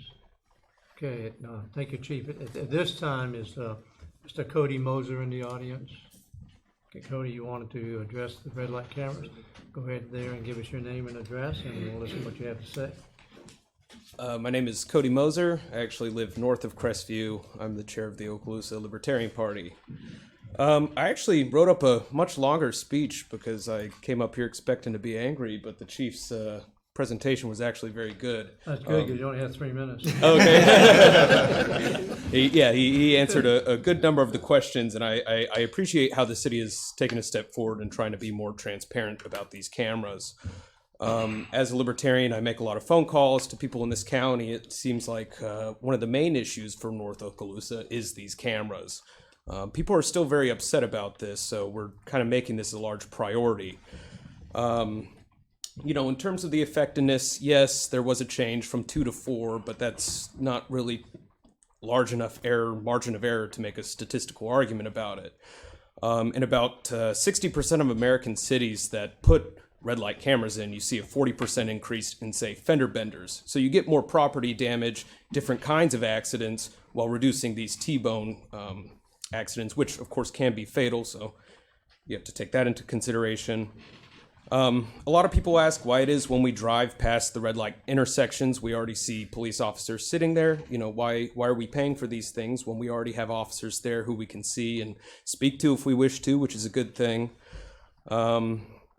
I appreciate that this is cost neutral, but I think that this issue is going to keep coming up, and I encourage the city to keep weighing its options on these things and try to have more public discussion about the camera system. So, thank you. Thank you. Anybody else would like to address the council on red light cameras? Come on up and identify yourself.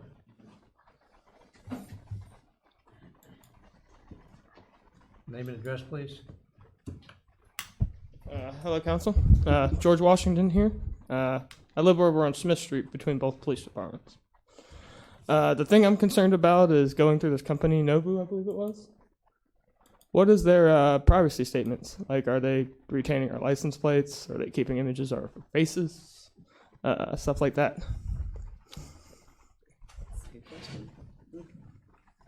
definitely would have to go back through the contract to get into the specifics. However, these contracts are designed to follow our sunshine laws. So again, it's not something that they're going to keep forever. It's not our intention to keep anybody's records forever, but we do have to follow the sunshine law requirements. But still, keeping any kind of public information, it could be breached, correct?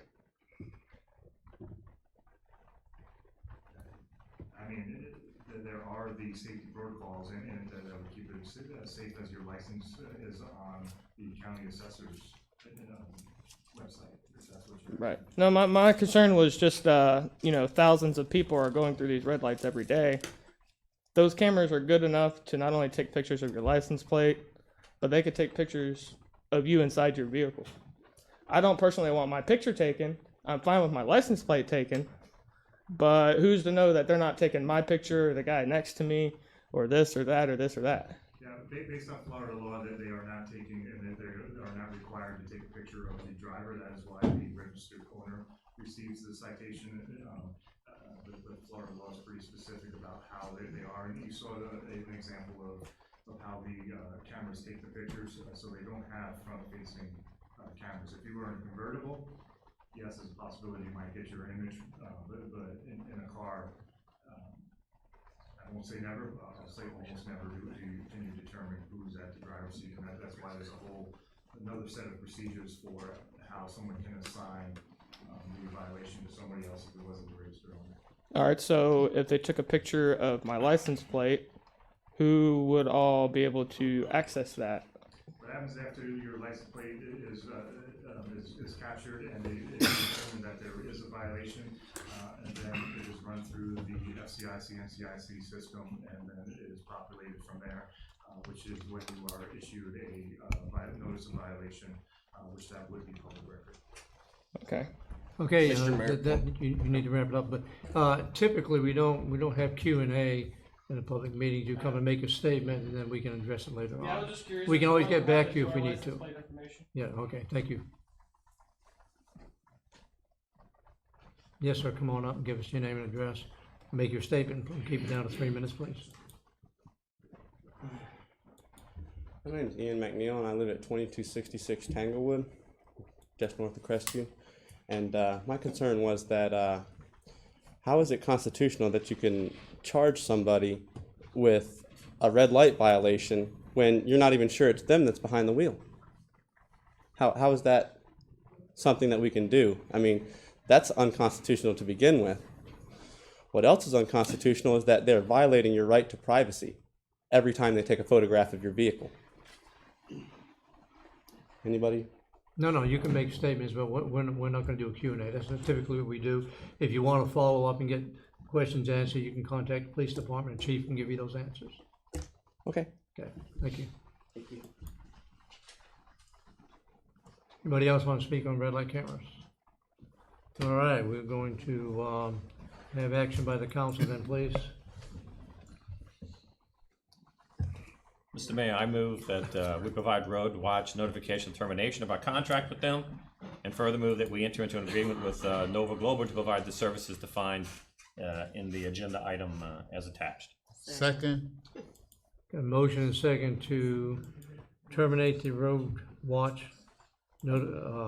terminate the contract with road watch and move it on to the primary operator. Any further discussion on that? All those in favor? Aye. Those opposed? Motion carries 4-0. Let's see, okay. Now, the comments to the audience, at this point, anybody can come up. Mr. Chairman, we have one more. There's one more. Oh, one more, my bad. I'm with you, Mr. Mayor. Let's, All right.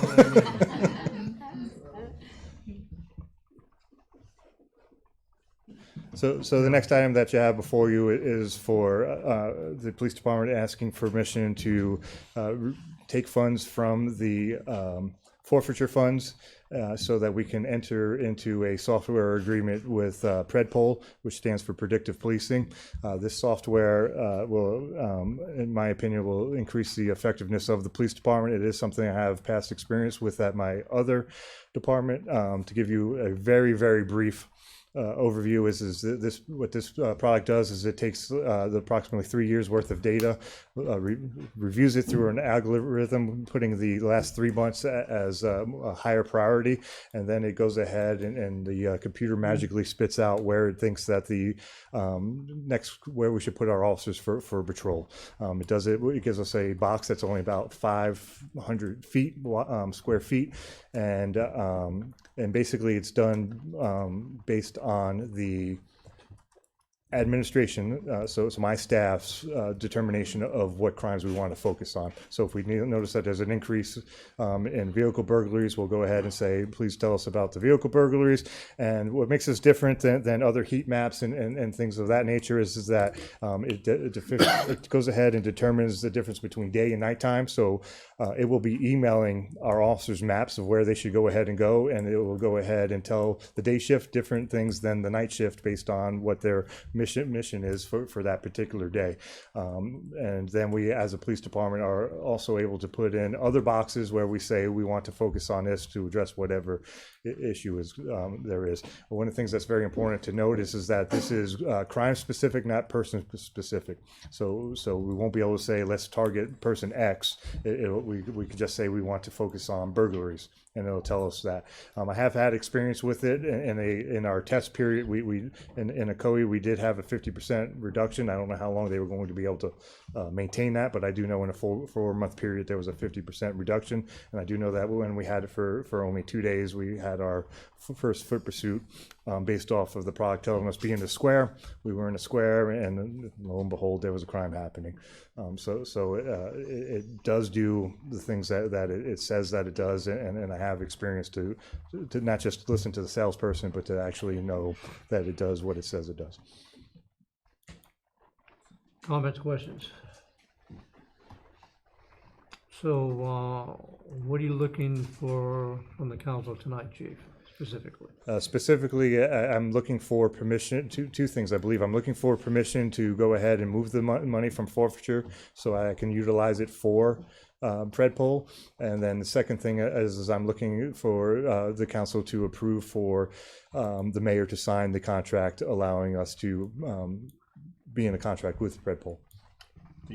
Is that correct? Because when I look at the action here, it says you're looking for permission to have the city attorney to look into the contract and then bring it back, so. Yeah, Mr. Mayor, if I may, in the preparation of this agenda item, there were a couple things outstanding between our attorney and their attorney for the contract. Those things have since been resolved. And so that's what that language is. We just wanted to make sure that the attorney had the chance to get whatever it is he needed resolved. But what we are asking for is permission for council to give you permission to execute the contract with Predpol. The money is existing in their forfeiture fund. It just was on a budget item. Mr. Holloway is okay with this? Yeah, we're real close to being there. What this is, they create a nationwide one-size-fits-all contract, and it's sort of anticipating they're going to have some local specific changes. And we've already crossed one of the big hurdles with some of the records issues, and we'll probably have that wrapped up in the next couple of days. Okay, any comments, questions for the chief? Councilwoman Brown? When we hired you to take care of some situations that we needed to take care of, and I think this is something that needs to be taken care of. So appreciate your just your expertise in helping us keep our citizens safe. I definitely, when hired, thought that this was in line with what I was being asked to do. Any other comments, questions? Action, please. Mr. Mayor. Yes, go I ahead. move to authorize the city attorney to work with the contractor on the final version of the contract, and for the mayor and city manager to execute on all required agreements and contract for the purchase of Predpol predictive policing software for not to exceed the amount of $14,800. Second. I have motion and second for the city council to authorize city attorney to work with the contract on the final version of the contract, and for the mayor and city manager to execute any and all required agreements and contract for the purchase of Predpol predictive policing software, but not to exceed the amount of $14,800. Any further discussion on that? All those in favor? Aye. Those opposed? The motion carries 4-0, Chief. Thank you, Mr. Mayor. Okay, now we're in the section where we have any comments from the audience about any topic that's on your mind. And I believe, Mr. McNeil, you wanted to address the council about another topic. It's your turn. Please address the whole council and try to keep it around 3 minutes if you would, please. Thank you. No problem. I mainly wanted to address the council about a ordinance that was created not too long ago for preventing medical marijuana dispensaries from coming into the city of Crestview. And I believe that this is a proxy law that prevents my legal access to medicine. And I don't appreciate the council doing this to me. I feel like that I should have the right to make a petition to stop this if this does not be changed based on what I'm telling you here. Also, I would go further to sue the city of Crestview for legal and punitive damages, monetary damages for my gas mileage and my hassle of having to go out of the way to Destin or Pensacola every time I go to the pharmacy. Okay, and on top of this, if this does not change at all, I'm going to take one from our governor, Ron DeSantis, and give an ultimatum. And if this doesn't change by January 1st, I will be standing on the corner of 85 and 90 with a sign with every single name up here to let every 30,000 of the local medical patients know the names of the people that have prevented our legal access through a proxy law. Okay? Thank you. That's all I have to say. Thank you. Any other individual in the audience would like to address the city council at this time on any topic whatsoever? Yes, Reverend, come on back up.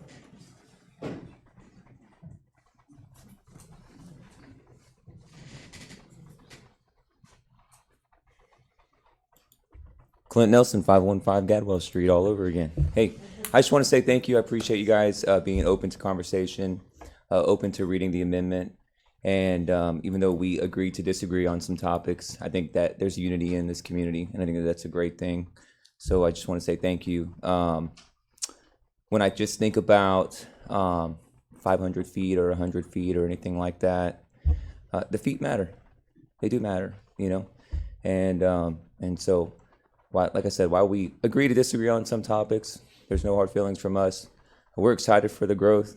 I hope that a restaurant opens up right next door to us so that we don't have to drive all over this town to find something, you know what I'm saying? So appreciate you guys, and I just want to say a special thank you to Tim for meeting with us multiple times, being open to meet with us, and I even ruffled his feathers the first time we met, so appreciate that. All right. Thank you. Appreciate it. Any other comments from the audience? You're right after this gentleman. It's going to be a different topic. Michael Lagonis, and you know my address. Again, I just wanted to say the same thing with him. Just thank you guys for your time, and specifically and especially for Tim, being a new pastor and just, actually, to be honest, just a young man. This whole process has been learning for me, and at times very intimidating. You know, especially trying to represent people that I'm like, I hope I say the right things, and what happens now and next. And I just thought Tim did a good job of helping me walk through what I needed to do when I didn't know what to do. And to be honest, there were moments where I was like, is he for me? Is he against? I have no idea walking into this room. But I think that's a good job that he's doing of saying like, hey, you tell me, Mike, what are you trying to say? And then I'll help you walk through that process. So I think he's doing a good job, and I think you guys are doing a good job. And I know we're not standing on the same stand right here, but just so you guys know, anything you guys need that I can serve and help when it comes to this city, you know, I'm just a phone call away, whatever I can do. But thank you guys for your hard work and time. All right. Thank you. Mr. McNeil, if you have a different topic, I'll allow you to come up, but it can't be the same topic because I gave you your time. I just wanted to go off of the alcohol topic that they were talking about with the churches. I would like something like that to happen for dispensaries as well, to keep them away from churches, because I believe that would be good for our children as well. Okay. I'll leave it at that. All right, thank you. Any other comments? Seeing none, I'm going to move on to comments from the council, starting with Councilman LaBeouf. Nothing more, thank you. Okay, Councilman Rencich. Nothing. Councilwoman Brown. No. Mayor Pro Tem Hayes. Always. I'm gonna make it brief. I try to keep us just transparent as possible. As you know, this past week I was at the legislative conference down in Orlando. I think I've given the council all the bills that came out by Thursday for them to look at and see what's on there. They're still attacking home rule, and we're still fighting home rule. Where home rule, for the ones who don't know, the league stand behind. The cities know how to rule themselves. We don't need lawmakers down in Tallahassee who don't even know where Crestview is, trying to make laws and things for us. So we're still fighting that. So far, we're looking pretty good this year. There's a lot of things out there, but they're not going after CRA so far, which has been one of the things for the last 3 or 4 years.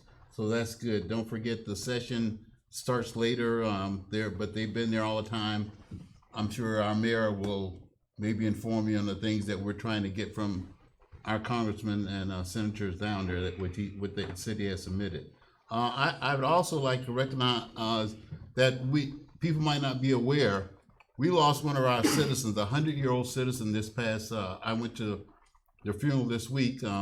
His name is Master Sergeant Washington, Robert Washington, which has been here in the city for a long time. But he would have been a 101-year-old to date. But he died a week ago Saturday. So I'd just like to know that we've lost another one of our senior, well-seasoned citizens. That's all, Mr. Mayor. Thank you. The only thing I'd like to comment on is since we've had our last meeting, a lot has gone on in the city. Between the Fall Festival, the Veterans Parade, the Veterans Memorial, the Christmas Market, the Family Movie Night, we have a lot of things going on, and everything was just going on so well. It just makes me really proud to serve as the mayor of this city and see everything that's happening in here. Several of us went over to meet with Quinn Studer and went through some of his training over there in Pensacola. He's a great individual, entrepreneur, and I can see him doing things to help us out in Crestview. So a lot of good things going on, and I think what happened here, because we canceled our second meeting in November, our city manager decided that we're going to do twice as much in this meeting to make up for the lack of that meeting. But that's okay. That's okay. That's why we hired him. He keeps us on beam, and we enjoy that. Okay, so I'm going to move on to the city clerk. Oh, thank you. I just don't have anything, just to remind everybody that the Christmas parade is December 7th. As soon as I get details about where to be and what to be, I will send you the message. We are looking, Mr. Bolduc and I have been talking about getting some volunteers to walk and hand out candy, since we can't throw it from the float. So If you've got anybody who wants to be a volunteer to walk beside the float, I think he and I are probably gonna be walking this year, so, if you got any volunteers, got any grandkids, wanna hand out candy, send them my way. Thank you. City manager. All right, so I'll make this as brief as I'm capable of making it. We added this item back to the agenda again. As you'll remember at last meeting or a couple meetings ago, we discussed an offer that had been made to the city for the purchase of the Rock facility, which is owned by Central Baptist. In the time since that, where that left with the council, that wasn't the last meeting, where it left off was that staff was tasked with looking at it from a business plan type perspective and kind of keeping the idea open of whether or not we think this would be a good facility for us or not. Ms. Lisa has spent a tremendous amount of time working on that. We've gotten information from Central Baptist as far as the cost to operate it, what we think potential revenues would be. And we're almost to the point where we're ready to give a report on that, not quite tonight. But I do want to mention that several other opportunities came up as a result of that. Everybody thinks, as soon as you start talking about it, it says you got all kinds of money. But there were some very interesting potential opportunities out there for us. One was there's the Crestview Physical Therapy Clinic is another building that's over in the Brookmead area that has a pool and some other features that may have been of interest to us. And it's also, on an acre of land. And then what is I think a tremendous amount has a tremendous amount of potential for us as a city that is up for sale and has been for some time is the Foxwood Golf Course property. And it is, the ownership of that property is going through some changes. But we are, instead of just looking at the rock by itself, we're kind of looking at before we spend or set aside a bunch of the city's money or future revenue towards a project, we wanted to make sure that we looked at all the opportunity that was out there. As a result of that, if we choose to move on one or the other of these projects, it may require us to do a special meeting or something between now and the end of the year. Specifically in looking at Foxwood, there is some potential there. I've said from the very beginning, one of my first meetings with the mayor was whether or not we wanted to be in the golf course business. We do not particularly want to be in the golf course business, but that property affords some unique potential to meet some needs that we have. With the bypass, we're losing about 70 acres of spray fields for our wastewater treatment plant at the tune of about $2.5 million worth of replacement cost. And so as you guys recognize, I'm sure, from 11 ordinances related to zonings and rezonings and annexations, the city is constantly growing. And if you'll notice, one of the comments that Steve made was that the wastewater, water's great, police is great, wastewater's iffy. We'll see how it goes. Well, that's because we have a certain amount of the percentage of our total capacity that we can allocate before we have to begin construction on new on the plant. And so we're approaching that time in which we would have to increase our wastewater treatment plant or look for some other alternatives. And at the same time that we approach that, we're also faced with a reduction of about 70 acres of that same spray field. So we're moving backwards when instead we need to be moving forward. It's all in good progress. But as we look at where we're going to spend big chunks of money, or if we're going to spend big chunks of money, I think you have tasked me to look to get outside the box. And I think with this Foxwood property is one of the ways that we may be able to do that. We may be able to meet a need with our wastewater treatment plant in that we have the ability to provide reuse or reclaimed water, which is the way most golf courses are sprayed nowadays. That's the only time a golf course is profitable is if it's attached to a utility, so that unless it's a country club, unless it's or is when it's attached to a utility, because it's a dual purpose for the land. You can use it to re-enter the water into the environment, and then also you can get some recreation out of it. And so there's just some potential on that piece of property that I think is going to make it something that is something we should look at. I've reached out to the bank that currently owns the property, and there is a little bit of a timeline on us needing to make a decision. So what I would expect as council members is for me to be meeting with you individually over the next few weeks or next couple of weeks between now and the next meeting, and maybe talking about giving you a final report on how we think recreation should go, either forward or not forward with the rock, and then also, do we want to look at some sort of recreation and utility approach to maybe Foxwood property. That's just kind of giving you an update. Like the mayor said, there's all kinds of things going on from an events perspective. There's all kinds of things you saw on the agenda tonight. But also we've got, there's a lot of activities that we're working on other than that. So just, I'd be happy to answer any questions that you have about that and get any conversation out that we'd like to get out right now. Any comments, questions? I think we'll wait for your report, I think, as well. Well, I like the Foxwood idea. It's definitely dual purpose, and it's something to go after. One of the things I will go ahead and say is, if we do that, what we will want to do, it is outside the city limits. So what I'll be seeking to do, and you know, happy for the public to hear it now, is to do an annexation campaign around it. There is a benefit to both us as the city and those surrounding residents if we can find ourselves in a place where we can afford to look at acquiring Foxwood. When those individuals, when they bought on that golf course, they expected it to be green space and golf course. Right now it's held by the bank. If it's sold, it could be a subdivision, it could be apartments, it could be anything, just about. And we've had several developments try to come through that would need our assistance through wastewater. So I just think that property there may be an opportunity for us to acquire it and help it pay for itself. Mr. Mayor? Yes, go ahead. Yeah, the only thing I just wanted to reiterate what I said last time was that I want to see the plan of what we would use it for before we get too far down the road of deciding to purchase something or not. Absolutely. I mean, just by having it is not, there's no benefit to that. We have to see how would we utilize it effectively before we could determine if it's really cost effective to go down that road or any road, doesn't matter. Agreed. Alrighty, I'd like to remind one thing I forgot about before I adjourn the meeting, and that is this Saturday.